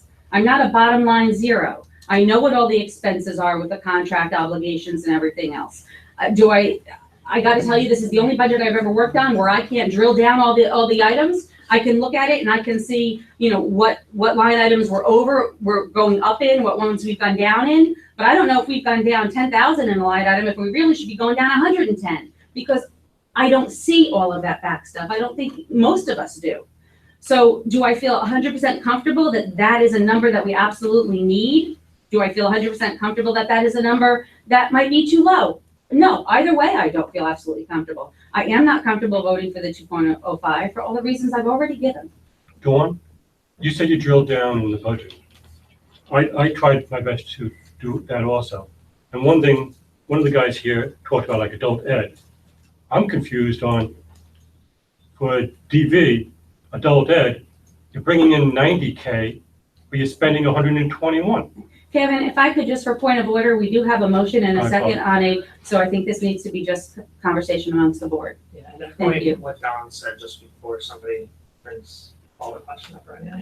Nobody, I feel like Jack was the only one that mentioned 0%. I feel like saying that everybody else is supporting 0% is kind of not fair. Well, I mean, now you're bringing it up. This is good. oh no, absolutely, I totally This agree. is where we're trying to get to. I also, I know Jack, you referred to one of the things that I brought up, but I had a list of things that I brought up. So it was not just one thing, and I compromised on that. I wanted more that was taken out of the textbooks. So I think to say that, that out of the board that, oh, well, one idea was, thrown out there, I don't think that's fair. Because I have notes all of my margins, and I brought up about 10 different things and then I asked you, hey, what else do you have? Did you have other, because I agree with you that I was not in support of, increasing our revenues. I wanted to reduce our expenditures because those are long lasting. We don't get the delinquent taxes, and I know that, we have to get them at some point, but if we don't get them by next year, then, that causes a problem for us. So I was in agreement, and I am in agreement about the And I fact said that to we you, do have to reduce our appropriation- expenditures. Appropriation reductions are better than plugging numbers. And, right, and after I had, exhausted a lot of the things that I had brought up, that's when I asked, and I respect the fact that you were not going to do both. You were not going to increase revenue and reduce Tonight, we expenditures. get to eliminate the big plug and talk about reductions. And just a point of clarification, no principals or directors talk about new positions. They're all in one comprehensive presentation where we do salary and benefits near the end of the budget. So it's not just Maria that doesn't talk about it. Principals don't talk about new jobs or anything. But then in all honesty, John, I think that the forecasting for the board needs to be a little bit better in what we're gonna be considering. I mean, I did talk to the board about it in executive session back in November about the need for the position and the direction that was given to me by the board. You want to go back to I'm that just saying conversation? that's the first time it came up. Whether people agreed or not, I wish they would have spoke up sooner, then we would have avoided some other pitfalls, I can't remember if that was November, December, but. Yeah, and that was forecasting for 4 years what was gonna happen. That I don't think, there's very mixed emotions as to what came out of that meeting and who heard what. John, I've certainly learned a lot in the last month, and I've learned that there's a need for me to go forward in a different direction. So you will be getting the stuff that you need from me. Because I blame myself, I hold myself accountable before anybody else can hold me accountable. And I've basically let too much go on, and I was not comfortable with it. And I'd just like to say, after thinking about it significantly since all day today, and since we walked in the door, and since our last meetings, I'm going to be voting in favor of the motion as it is appears before us. We've had lots of opportunity to discuss this. I feel like we've talked about special education at various points all year long. I'm completely comfortable with this. I agree with Jack Fisher on a lot of things. But I also think that at this point, this is the most reasonable budget we're going to be able to get, seeing some of the discord on the board tonight. So I'm going to be voting in favor.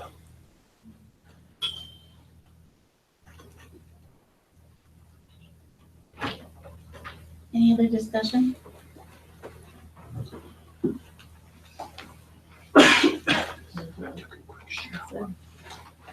No other recommendations? Yes, to a lower number other than the 1.85? Well, right now, That's correct me if I'm not wrong, gonna you have a motion, I mean, just. But we have a motion and a second for the No, 2.05. no, I'm not bringing it, we're doing a roll call. I just want to know if there were any additional discussion. Julie? Let me Oh, understand. Jack? Let me understand. Wait, If well- we amended to 1.85, you're on board? That was my, yeah, absolutely. That was my, So we have a first and my a second. recommendation. I'll amend the motion to bring the tax increase to 1.85. And I don't know what the millage is. It's 0.2%. But I would need a second on that. Well, it drops to that. Oh, I'll second it. That would, I'm not deciding involved. what's that? What do we lose? Yeah, I mean, I'm not voting. You want me to read what the proposal was? I'm just making the motion to get us to 1.85. That's all we need to do tonight. Well, and then if you second it, then you can have discussion Then we as have to what that all All entails. right. I'm not saying I agree with everything you're entailment is, All right, so you just want to get 185 on the table? and vote on that. Or you could vote on So you're proposing back ending it, come up with 1.85 and then sit down as a board and All we need to crunch do the numbers. tonight is pass a budget, a millage amount, and the amount of increase. Does that have to go on display for another 30 days? No, we already put this on display. Yeah, we put this on display, but we didn't put the financials for the 1.85, you're saying, or 1.86? I'll let our solicitor answer that, and Bill. But I Does think that once not we, have them on display as well? No. As long as you have We to always pay. put the results on the website, but the legal advertising has been met. You can go up or down. I would just like to know how we get from 2.05 to 1.85. we're gonna get the dollar amount, and we'll find out what we have to cut. But we'll take one of your cuts and we'll cut it. Now, if It's not we're a whole gonna lot. go, yeah, no, I have a technical question. If we go down to the 1.86, but we don't determine here tonight what cuts are gonna be done to get there, so we have to have another meeting to do that. My understanding is with reporting requirements, we have 15 days to get the budget in from June 30th, but then we have a 30-day, or is it a 45-day? There's some kind of an extension that we have automatically before penalties kick in. If we have the amount, are we? Tonight and just do it. So if we have the amount, we don't need the nitty-gritty of the, We're gonna hammer this out now. All right, so let's get 1.85 on. do you understand what I'm saying, Jack? And So so what's I just wanna make sure that all we need is that number. 1.85, 1.86, I'm sorry.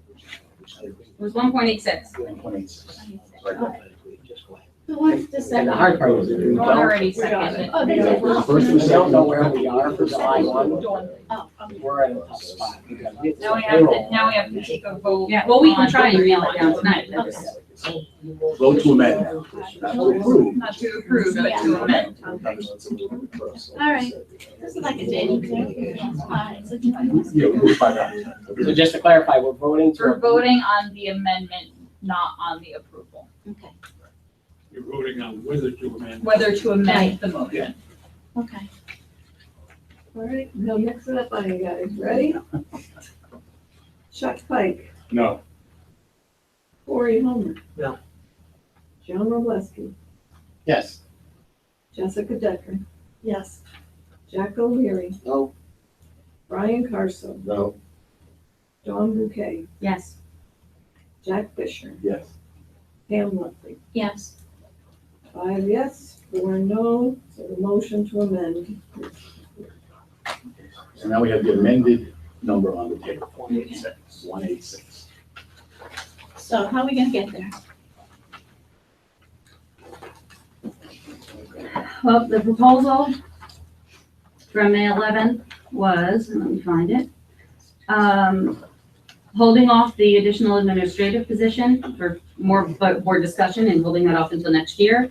It was taking half of the budgetary reserve, which we were talking about, if you remember at that time, Corey had brought up that last year we talked about possibly getting rid of the budgetary reserve in the next year, which would be this year, taking half of the budgetary reserve, keeping all of the Mandarin and what else in there, and the additional teacher. We already did the half. The 125 is already done. It's already in the budget. And I thought, no, No? Yeah. it wasn't already in there? Yeah, we cut All right. half last All week. right, so then we've got, what number are we at?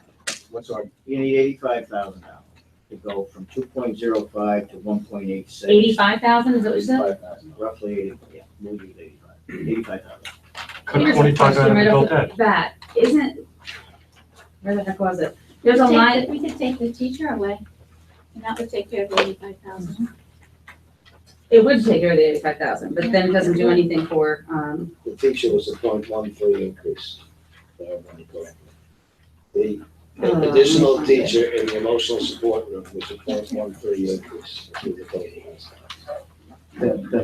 The two positions together are 0.47. Would you say 1.3? Yeah. 1.3, that's what he said. I remember that number. If you don't have my notes, but I'm sure Bill could. Do it again.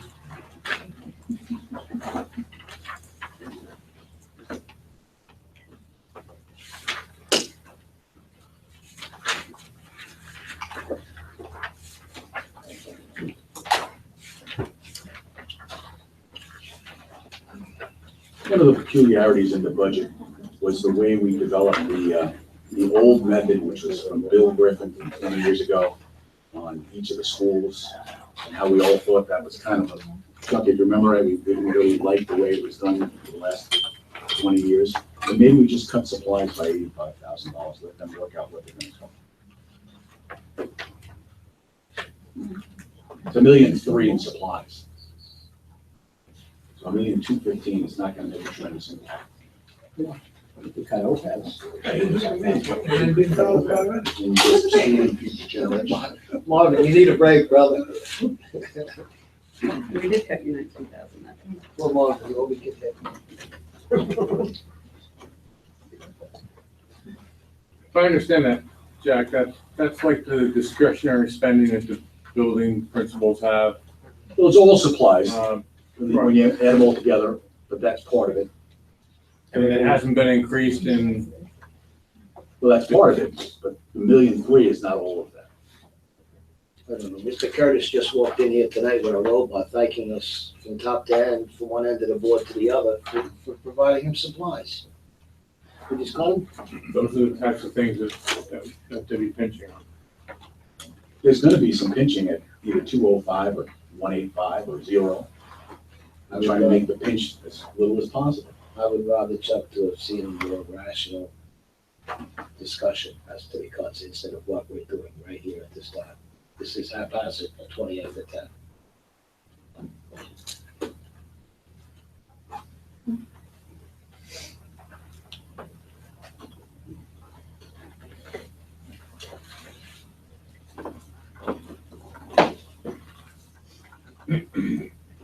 Any other suggestions? I think Jack's suggestion is a good one.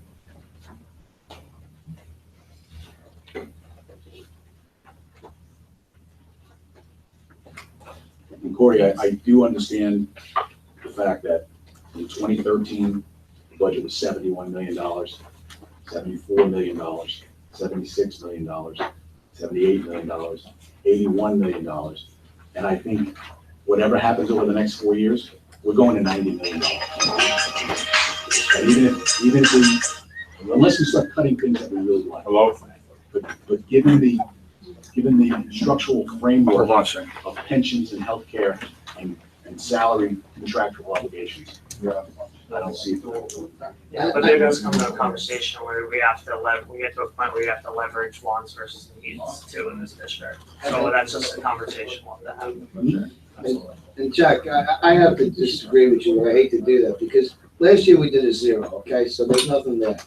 But the year previous to that, we did a 2.5, then a 2.8, and 2.3. And in each of those years, our surplus at the end of the year exceeded the tax increase that we had done the previous year. Oh, and we've talked about the built-in Yeah, and amounts there's a that are built-in 1 to thing so we can put 1.5% up of the facilities. expenditure side. Any good budgeteer is gonna build in a conservative estimate of expenses. I mean, that's just the way things are. You don't wanna put in and not have it. But the actual spending is going up every year. And Bill gave us a 5-year analysis where he tells us it's another 1.7 next year, another 1.8 year after that. It's just hard to explain to the taxpayer when you raise their taxes 2.3%, and you say, for example, you take $5 from the taxpayer, and at the end of the year, you have 7 left over, it's hard to explain that to the taxpayer. It's hard to go to a Mr. Bastinto, who's a supervisor, who's working to save his constituents tax money, and I'm taking it from him. It's very hard when he asks me a question, that man. You know? But that's not the fact, so that we took 5 and. No, I'm just using it as So I just an want to example. use the right number. What the fact is that 3 years ago, we did a 2.3. And what we had left over from budgetary savings and extra revenue was more than the 2.3 increase. And then we did a 2.8. And what we had left over was more than the tax increase. And then we did a 2.5, and again, that happened. Last year, of course, it didn't happen, we did a 0. So of course, anything we had left over was more, but at least we didn't charge the taxpayer. We didn't give them a dime back, we didn't give them a reduction. But Well, actually, in terms of reductions, this school district on average pays less in taxes now than it did 10 years ago. I mean, that's a phenomenal thing. When I talk to people, I tell them, go back and look at your average taxpayer with a home assessed at $27,000. And you will see that that taxpayer, on average, pays less in taxes now than they did 10 years. Yeah, but a lot of that has to do with that we're involved with LERTA and distressed area. We've talked about that too. No, LERTA was one building in the whole district. It has a lot to do with gambling money is what they're at. So everyone should go out and gamble as much as they can, and our budget will go down. We receive more in gambling money than we raise taxes, that's why. We need to advertise on gambling casino. You know, we have lots of space outside. We can put big posters up, go gamble now. Yeah, all of that leftover money that we had, all the way from CapEx expenses was put away for teachers. And so it's not.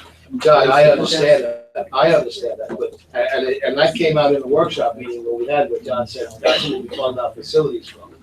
But I was of the opinion, and I know Corey was of the opinion, the same thing, is that if I bring a citizen, an outside taxpaying citizen like Mr. Holy into this building, and I say, Kevin, our roof is leaking. He sees it, he can hold it, he can grasp it. I said, Kevin, I'm gonna raise your taxes, it's gonna cost you $2 this year.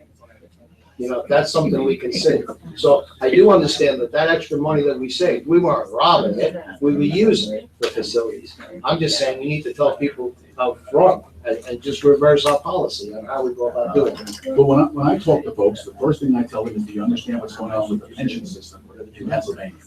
Because that's the biggest impact on the budget, and they understand that. There's the thought out there now that somehow today, the governor signed an end to our problem with reasons. Okay? It is not the end, it is the beginning of our problem. So my goal over the years is that we put a little bit more into PSERS. It has to come from the excess that you're talking about. So when you build a budget, you want to have a little extra so that you can allocate it to CapEx, PSERS, OPEB, something like that, because you know you're going to have those expenses down the road. But I don't want to go to Kevin and say, my roof is leaking. He's going to say, what have you been doing for the last 10 years? You knew the roof was going to leak at some point. I want to go to him and say, we have enough money to put a new roof on before it leaks. That's the way I try to run my house too. That's why I want to front end it. I want to put that money away, but I want to be transparent with it. This money, 250,000 or 500,000 or 750,000, we're going to use this money for teasers, for any potential facility issue that we have, so that if the roof leaks, we have the money in the bank, and tell people and front end load that. And then if we don't use it, we'll tell people, you know what? This is going into a special account that we deemed. We did not use that money this year. So on next year's budget, we're not going to put that in twice, because we still have your money from last year, so we're going to hold it on account. I think people would be reasonable with that when you front end it. But we're back ending it, and that's what I'm seeing people getting angry about.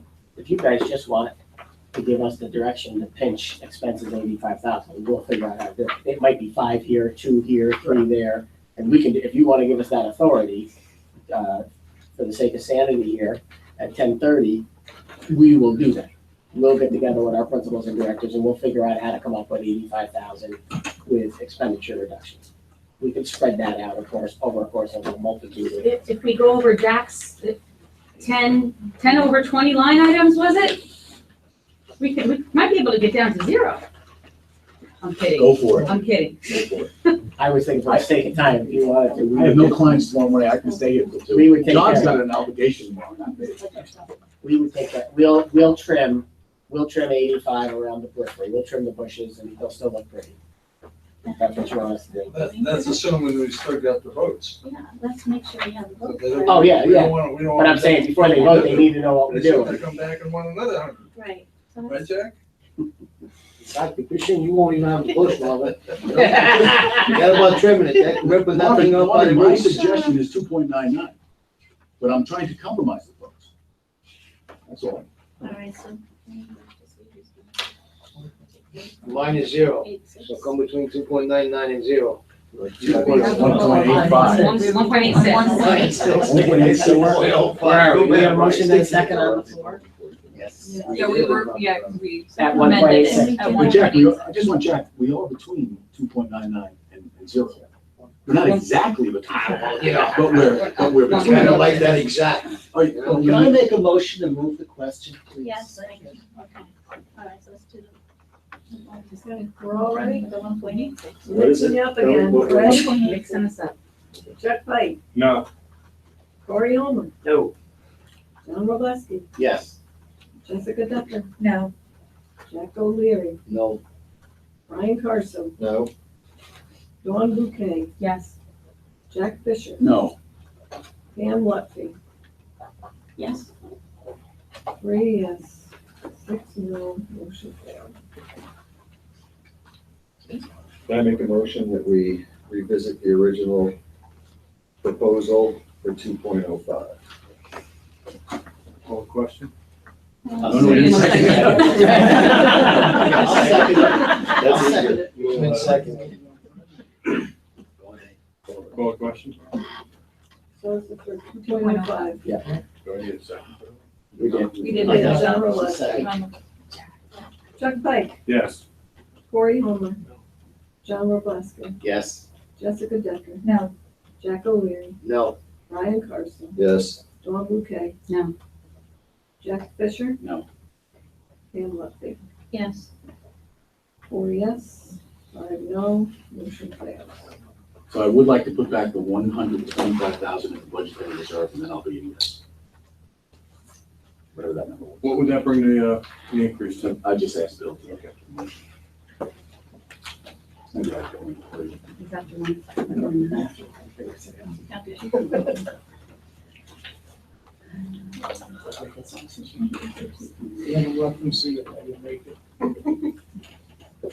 .28. Excuse me? 125,000, I'll do it again. 2.33. I think that number was. 2.05 Yeah, versus it is. .28. 2.33, that's what that would be. I'll make a Putting the motion. budgetary reserve back? Yes. I would support that. Okay, so I'll make the motion that we have an increase of 2.33 in the Can you, village. can you just tell me why you want to put it back? I believe it's too low, and I believe we use it every year, and I think it's vital to the working of the district, as it has been for most of the time that I've been on the board. So what's the budgetary reserve? And what have It's at we, 125. That's what Back to last year's number. and what have some items that we've used it for? Now you're getting lights. Oh, we do a transfer every year. So the We got a long day tomorrow. Long day. So the public knows. Okay, tonight, we're using it for, Yeah, LED lights. Bill, do you have the transfer? It was Bus unspent monitors this and year, textbooks. Yeah. because we did not have an emergency. We agree on that. But we could have a weather emergency at some point during the year, and that's what a budgetary reserve is for. We could have a fire, and that's what a budgetary reserve is for. Well, what's that built-in overage that we have every year? The 1 to 1.5% you said because of expenses? I would say it would be between revenue and expenses, 1.5%. So what's the difference there? Just, I'm not really getting it. The difference is we get to use it for budgetary transfers tonight, But I'm but if not, we didn't have it, next year, you won't be able to make these transfers. no, I'm not getting the difference between the 1 to 1.5% over, or the 627,000 that we have over, and then the $250,000. 627 is this year's Yeah, small surplus. right. And 250,000 is next year's budget. I'd like to say one thing about that $627,000. I really appreciate getting that number this year, because I've asked for that number for 3 years, and I was told it was lost in a crystal ball. We told you that. I've always asked, what is our surplus? We don't know till October. Jessica, what did The you say? assumption is that the surplus is built in. We don't know what the surplus It is. happens. It is not intentionally built in the budget. We don't ever get that number till October when we move it. No, we always do the budgetary transfers now. Every year. We transfer the money in October, from whatever was left over in revenues and surplus. After the audit's done, we transfer the money. Right, Yes. and that's why, remember, we had a gentleman's agreement, and I'm going to give you some money for pieces. I remember it's always October. But I asked for That's that different than number. this, though. I asked for that number. That's how to use the final surplus. It's nice to get it though, because now I can ask for it every year, because I know it does exist. You really can't get it until the audit's done. That's why it's October. Well, I got it now, it's 627. Where'd that come from? I finished, you just gave it to me, right, 627? No, I didn't say 6. I don't know. I said. He's now missing again. It's in the crystal ball. of the budget. I said 1.5% of the budget. Can you tell me where it is, what you're referring to? So it's 1.5% of the budget, it's the money that's left over at the end of the year. When you build the budget, you build. From savings. It'll be less than 1.5, because that was one of my goals this year. That's It'll right. be less than 1.5. Might be 1.4 now. But it won't be 1.5. Well, anyway, we have on the table, Chuck, did you second? I believe I did. That's it. Tell us what's on the table. 2.33. 2.33. 2.33, you're putting the 125 back in, correct? Right, that's correct. That's the only change, just doing that Just put in the 125. budgetary All reserve. right. Okay. So we're ready for May? Chuck Pike, Yes. Corey Holmer, No. John Robleski, Yes. Jessica Decker, No. Jack O'Leary, No. Brian Carson, Yes. John Bouquet, No. Jack Butcher, Yes. Pam Lutford. Yes, 5 yes, 4 no. We have a budget. that's how we're getting places.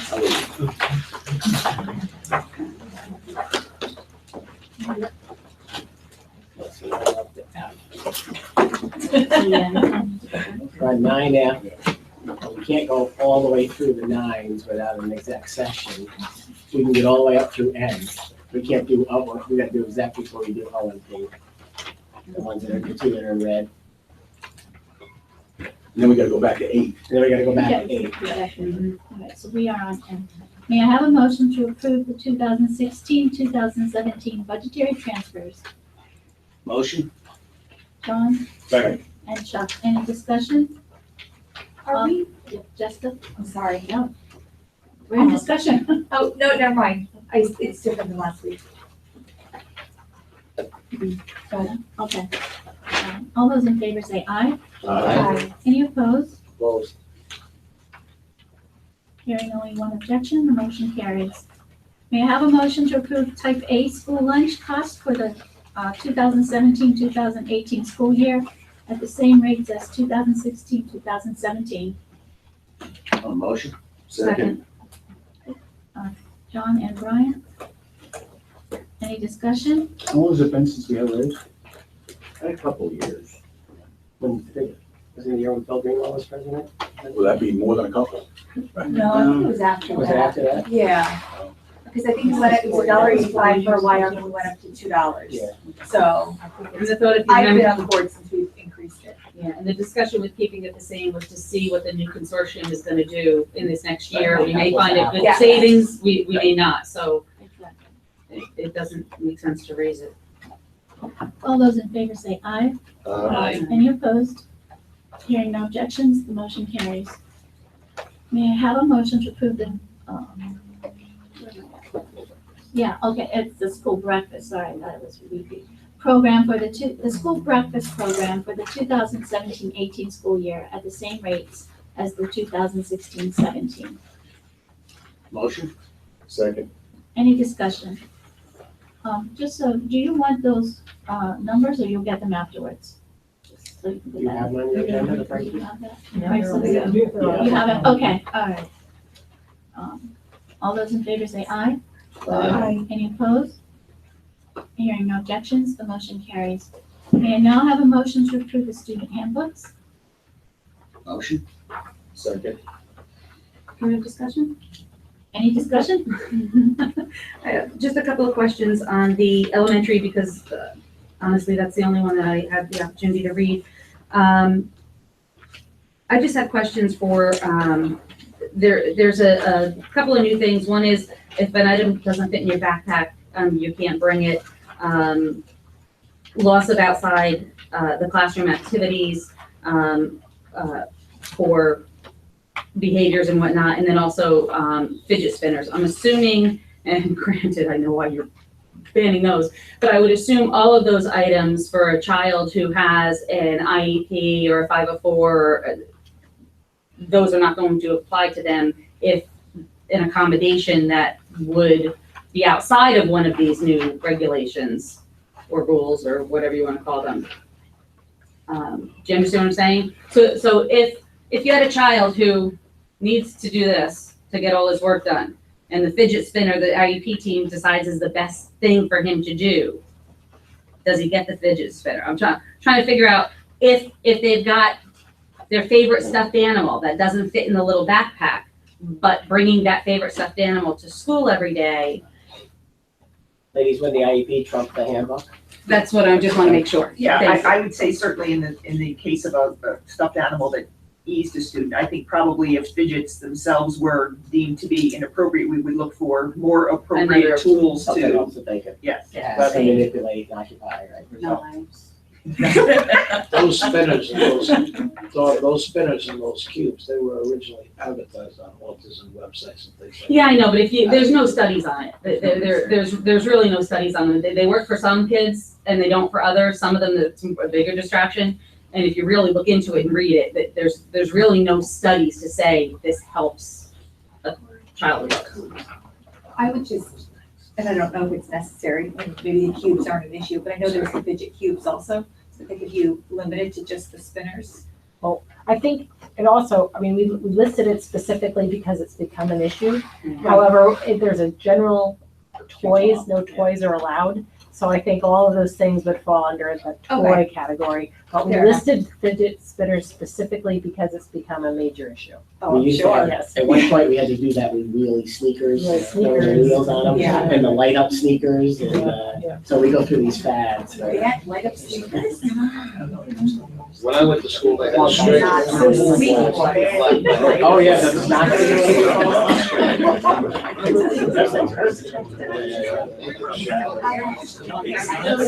Yes, let's stay on task. Come on. I'm gonna throw you all a fidget spinner. My questions are done. Thank you, Dawn. I have something about the middle school handbook.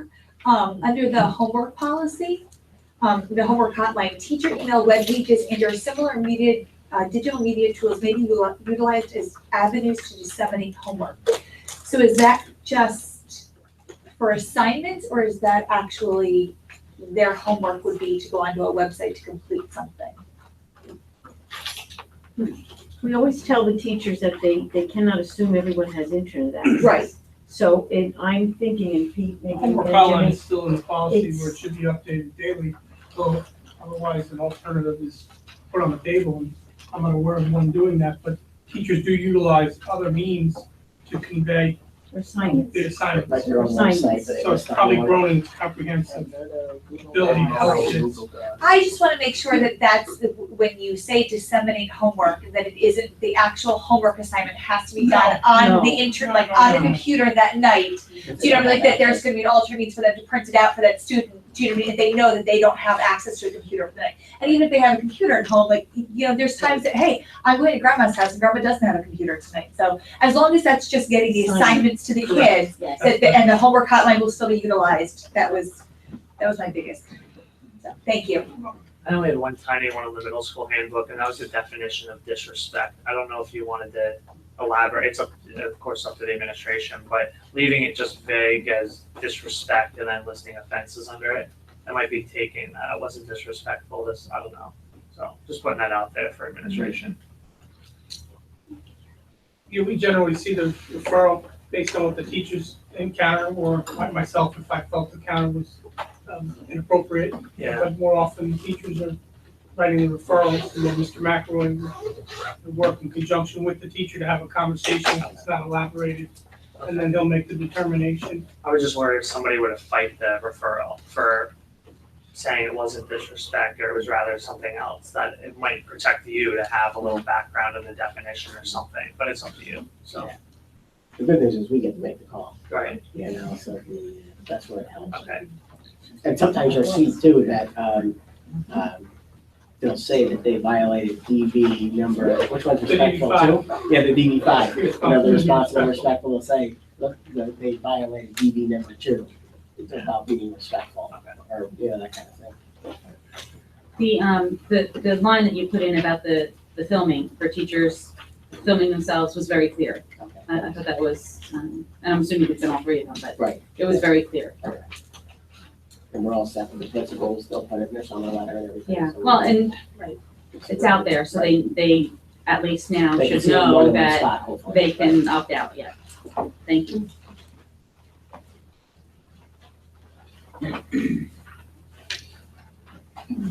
Any further discussion? All those in favor say aye. Aye. Any opposed? Hearing no objections, the motion carries. May I have a motion to approve the concurrent enrollment agreement, Delaware Valley School District and Lackawanna College, Delaware Valley School District and Luzerne College? So, Second. Ryan and John, second. I'm sorry, discussion? All those in favor say aye. Aye. Any opposed? Hearing no objections, the motion carries. May I have a motion to approve the contracts of affiliation 1 through 6? Motion. John? Second. Jack? Any discussion? these contracts of affiliation, what exactly are they? Are they a physical contract in wording? Or are they an oral contract? No, they're a physical contract. A physical contract. I would like to get a copy of those because I have never seen those at all. Is it, Word has them all. well, I'd like Yeah, you'll them, be signing. I'd like them on all of this, and then since we have not received that, the details of these, I would like that they be tabled until, I would make a motion to table these until those contracts have been seen and reviewed. I will, just for clarification purposes, these are for the career. We have a motion on the table. Oh, I'm sorry. I'm sorry, Jack, you made a motion, right? I made a motion to table these until we have the actual physical Need a second? contract. I'd like to read the contract. We need a second. and then we can talk about it. Then you can have discussion. No, you can't. Oh, there's no Discussion. There's no discussion on table. Not when you table, sorry. Dave knows parliamentary rules. Yep. So we need a second. So may I have a motion to approve additional occupational advisory council member? There's no Oh, second. I thought we tabled it. No, No, I know, there's a motion, There's a motion to table, but there's no second. Oh, I'm sorry. Somewhere with all that discussion, I thought I heard. So we need a second. We need a second on the table. Or the motion fails. Well, I'll second it. No, we need a vote. And I need a vote. All right. Motion to table. Roll call. Yeah. Motion to table. Chuck Pike, No. Corey Holman, No. John Robleski, No. Jessica Decker, No, Jack O'Leary, Yes? Brian Carson, No. Dawn Bouquet, No. Jack Fisher, No. Pam Leffler. No. 1 yes, 8 no. So. So we're back. Back to the original. so now can we have discussion? Talk yet? It was like a first moment. It's like deja vu here. Yeah, these contracts are so that our career and technical education students can go to these, facilities and these, places to observe students and to work with those students. So there's no money that exchanges hands. It's not that type of contract of affiliation. It just means that those businesses are allowing those students to learn how to do that job by coming into their businesses. When you say work, does the child actually work in the facility? Did they receive, no, this is during school time, so I can speak only for the four early childhood centers. So what happens is that those students during these, well, it varies, 2 or 3 days a week, they come to the centers, they observe in the classrooms, they work with those teachers. So they're not receiving a paycheck, it's during school time that they're observing those students. So yes, they have the opportunity to teach a lesson that they've prepared in class, with those students, but they're learning how to do, they're learning and they're meeting those criteria that they need to in order to go on, to their second year. Yeah. So there's nothing, I'll be honest with you, and I don't know how to do this carefully. There's those agencies don't receive anything. It's a big burden on them for these students to come in, because it's a huge responsibility, because if that student does something or goes out of that center and talks about those children, the center's responsible, not that student and not the school. So, I understand. but I think it's a good program, and that's why I just understand, think it's important. observe. And I don't disagree with you wanting to see the contract. I want to see work defined in the contract. Yeah. How can I vote on a contract on this one? I haven't even seen And I it. don't know that the contract actually says work. No. So I No. mean, that's just, No. they're in the classroom, with volunteering, yes. The contracts of affiliation so that the students can go out into the center. That is a required task of the students on their state required task list. They have to have so many hours out in the centers observing teachers who are certified and tenured, or certified, not tenured, sorry, but, in the area. And Jess is right, we literally have to beg people to take the kids. So we are so happy with the organizations that say, we'll allow your kids to come to the school. Just like our kids, our early childhood kids go out into the elementary school. They're required to be in centers to observe, infants up to age 3rd grade. And it's the same with the health occupation students. They go out into Belle Reve, they go out into Milford Senior Care, they observe. Even in those organizations, they can't work with patients, but they observe the nurses working with patients. They observe all the workers within the facility, seeing the jobs they have, so that they can make decisions. A student will go to the center and say, okay, I want to work with kids in a daycare. Another student will say, I want to work with kids in the elementary school. Yeah, they do. They make Absolutely. Jim, I have no problem with the word, like I've said, I'm sorry. I just, when it comes to work, and I want to use lesson. And that's my fault, because they are not actually working. I have to So see it the was a contract slight to of, make sure that it's not. Okay, I have to see these contracts. Oh, no, that's okay. I was just gonna add, and, we are, if they're working in the childcare center, we are regulated by the, what's the Department of Welfare, Department of Human Services, and they are very, very strict as far It's as. senior care though, too. It's not just childcare, right? Right, Yeah, absolutely, yeah. yeah. The health As far as occupations they- kids go out into those situations. And I just also want to mention that, as I do every year, I will be abstaining on this, since my business is involved. And I will be abstaining because my wife is on the CDD board. If the student were to get hurt at this place, whose insurance? Is it because it's during the school day, it's ours, or because of the centers, because it's their facility? We don't ever want to be tested in that area. Right. And just so you know, for an example, our students that ride the buses, if an accident occurs, our center is responsible It's for the those, center, for those students. So I don't know what the answer is here, so, We do have. So they're covered under us during the school day. depends on how good the lawyer is. Okay. What it comes down to. Yeah. All the details, okay. Yeah, that actually might be a I don't know reason if to it see a has any contract. reason. It's always good to see a contract before you vote on it. Yeah, I agree with you on that one now. Hate to tell you how many times you guys have voted on these. I know, like I said earlier, Dr. Bell, I've made mistakes, and I will not continue to Well, happen. I'll question everything. As someone who participates in this program, I do want to know everything too, so I welcome that. There's something that I could be held liable. That's I gonna want to sell you make lots me of think information. twice about participating. So, where are we?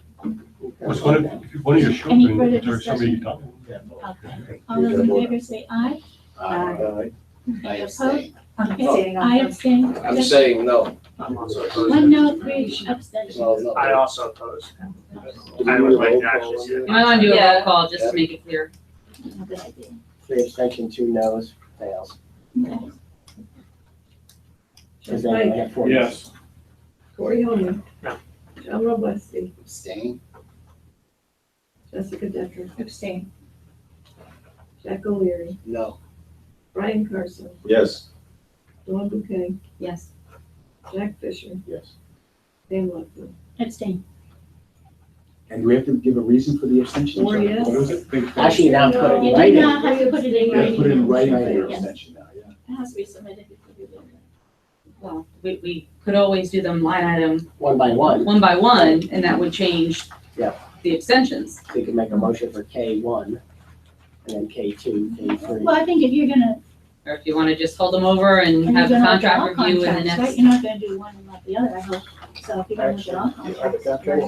Well, the point is that What am I using? What's that? So who you see the date? Yes. And you see the date, saying, sunshine. Yeah, but now we're saying. So I'll make a motion that we do, that we approve K1 to 4. Make a motion to approve K1 to 4 tonight. I'll second that. Make a Okay, 1 to motion, 4, and then there would be no K1 to 4. suspension. And then, since there'd be no reason for the abstention, we can at least get those 4 taken care of, and then next month. Yeah, we could do that, sure. And what 5, if they pass, 5 or 6 can just go on to July. Meanwhile, we'll scan them all and send them to you as PDFs. I would say 1 through 4 and 6. Actually, I think But are all you 6 going will to- pass. But you're looking at 5 all. and 6 Right, individually. but we can If you do them we can do individually. those 5 right now and get them done. So you're still looking at all contracts. Well, we can, they can vote on it, or we can send it. Why don't you just K1 We to just, 4? we have enough vote. So if you do, John, is this, we're in June. Do we have to approve these tonight? no, we can do it. We can hold them till next month and have, so everybody's comfortable. I mean, that's one thing we always talk about. We want to feel comfortable in what we're voting. I put a motion on the table. I'll second. I put the motion on the table and nobody voted. No, Pam seconded it, right? Pam did second it. Yeah, but we didn't have a discussion yet. Voted against it, right? We wanted a discussion, Jack. Different items, I mean, 2 different decisions. We got funny bedfellows today. So we're on the table. No, well, yeah, because the motion failed, so you have to Motion write as to. So we still have to write a letter. as Yeah, to there's why no, we there's think- no motion on the table. There's no motion to table because the motion Right. failed. Well, and then I think we had a first First on and the a second one, on it. oh, we did have a K1 second on to it? 4. Oh, then we did. Oh, okay. I didn't know. Now we're tabling everything. Okay, so gather all the information. So now you're tabling 1. Well, we have to vote, you gotta vote, you have to vote. Yeah, I don't wanna do this with you. So now you're voting to table all 6. Table all 6. Chuck Pike. No. Corey Holman. Yes. John Robleski. Yes. Jessica Decker. Yes. Jack O'Leary. Yes. Brian Carson. No. Dawn Bouquet. Yes. Jack Fisher. Yes. Dan Leffer. Yes. So we'll put them in the, Yes. No, motion. so we'll put them on, we'll carry them over to the July agenda and we'll get them to you. Julie, why Okay, so now has, do I have to still write my letter? Julie, why has the order of roll call Yeah, because changed? you technically I abstained from it. I just wanna make sure that I still have to. I'm staying with the same switching up I did from the beginning. Would you like to go your usual spot? You want me to- No, I just was curious as to why. I'm gonna vote the way I'm gonna vote regardless of what everybody else does. I'm just curious as to why we switched up, what I missed this. I've been missing a lot, Julie, so I'm just curious. May I have a motion to approve the additional occupational advisory council member? So moved. Second, Second. any discussion? All those in favor say aye. Aye. Any opposed? Hearing no objections, the motion carries. May I have a motion for the acknowledgement of the completion of the induction process? So moved. Thank you. Second? Any discussion? All those in favor say aye. Aye. Any opposed? Hearing no objections, the motion carries. Okay, you guys got your momentum at the end. Oh, it's not the end yet. No, they're doing it. We just have to go to 8 after. May I have a motion for the recommendation of tenure? So moved. Second, Second. Who's the second? Jack. Thank you. Any discussion? Just would like to offer my congratulations to them. Please pass that on. And before you go to the Great next motion, accomplishment. I conversed on the budget entry that, oh, I'm sorry, you didn't finish it? All those in favor say aye. Aye. Any opposed? Hearing no objections, the motion carries. So the minutes are official, I need to put the millage rate and the dollar amount since the budget changed and Right. Ashley thought it should be declared so we can do it in minutes. So the millage rate would now be 110.71. And the total amount is 81,191,776. So now we can put it in the minutes correctly too. Thank you, solicitor. Can I ask a question? What would that, I don't know if you've gone that far, what would that be for the average assessed home value? What would be the median figure, I guess I'm asking?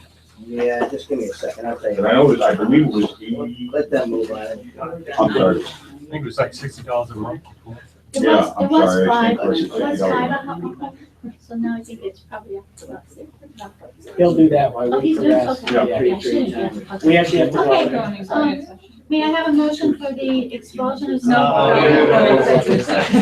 We have to go into executive. Motion to go into executive That's session. the- We have other business we can take care of before we go Yeah, into can we executive finish session. all this? And hold that off? You can Why go, not? We do it. you can keep, well, actually, you can go Q down also and just leave O and P hanging. Yeah, let's do that. Okay, I've got one going in. Yeah, and number 8. Then we'll go back to eight. That's, yeah, that's just keep sitting there. Well, let's I finish, can't use that anyway. Let's finish 9. Right. Go to Q. T. Right, we can go Q onward, the next page. May I have a motion to approve extending the listing agreement 16733 with Champ Realtors from July 1st, 2017 through December 31st, 2017. The front portion Yeah, of the I'm getting ready to property finish it. located at Route 6 and 2. Nearly done. Motion. Second. And Brian, any discussion? All those in favor say aye. Aye. Any opposed? Opposed. Yes. One objection, the motion carries. May I have a motion to approve this grant from Lackawanna Human Development Agency Incorporation, agreement to provide Head Start programs in pre-kindergarten. Motion. Second.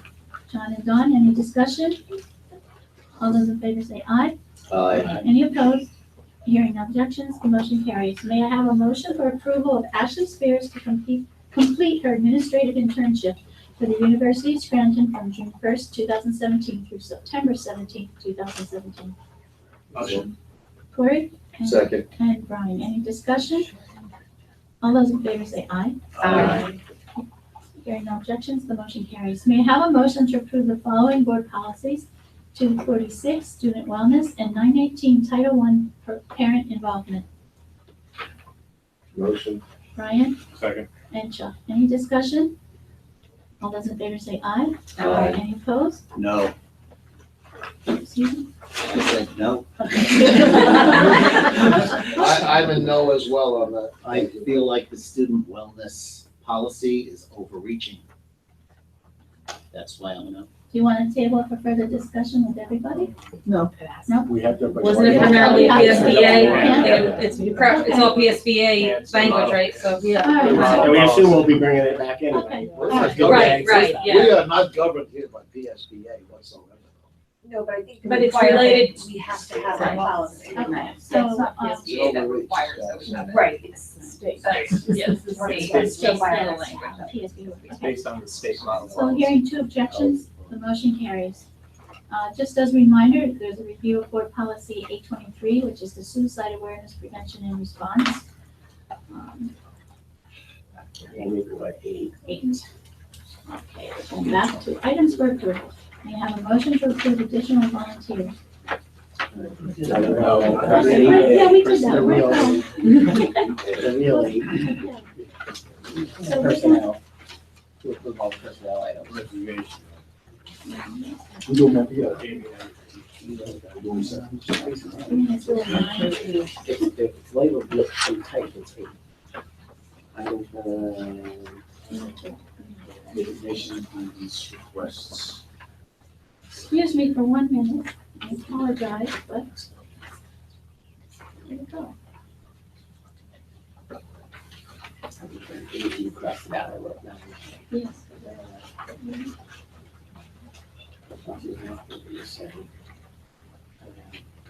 Approval of personnel items. I'd like to find it.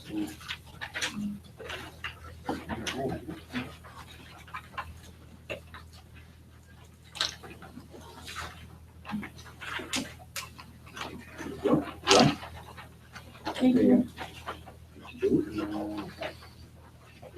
Okay. May I have a motion to approve the personnel items including resignations, appointments, request for child rearing leave, extension of bereavement, and change of status? Motion. Second. John and Chuck, any discussion? All those in favor say aye. Aye. Any opposed? Hearing no objections, the motion carries. We now need to move into executive session to discuss the student issue, personnel issue, and possible litigation. May I have a motion to move into executive session? Moved. Second. John? I do better. Brian. John and Brian. Be clear on my, and,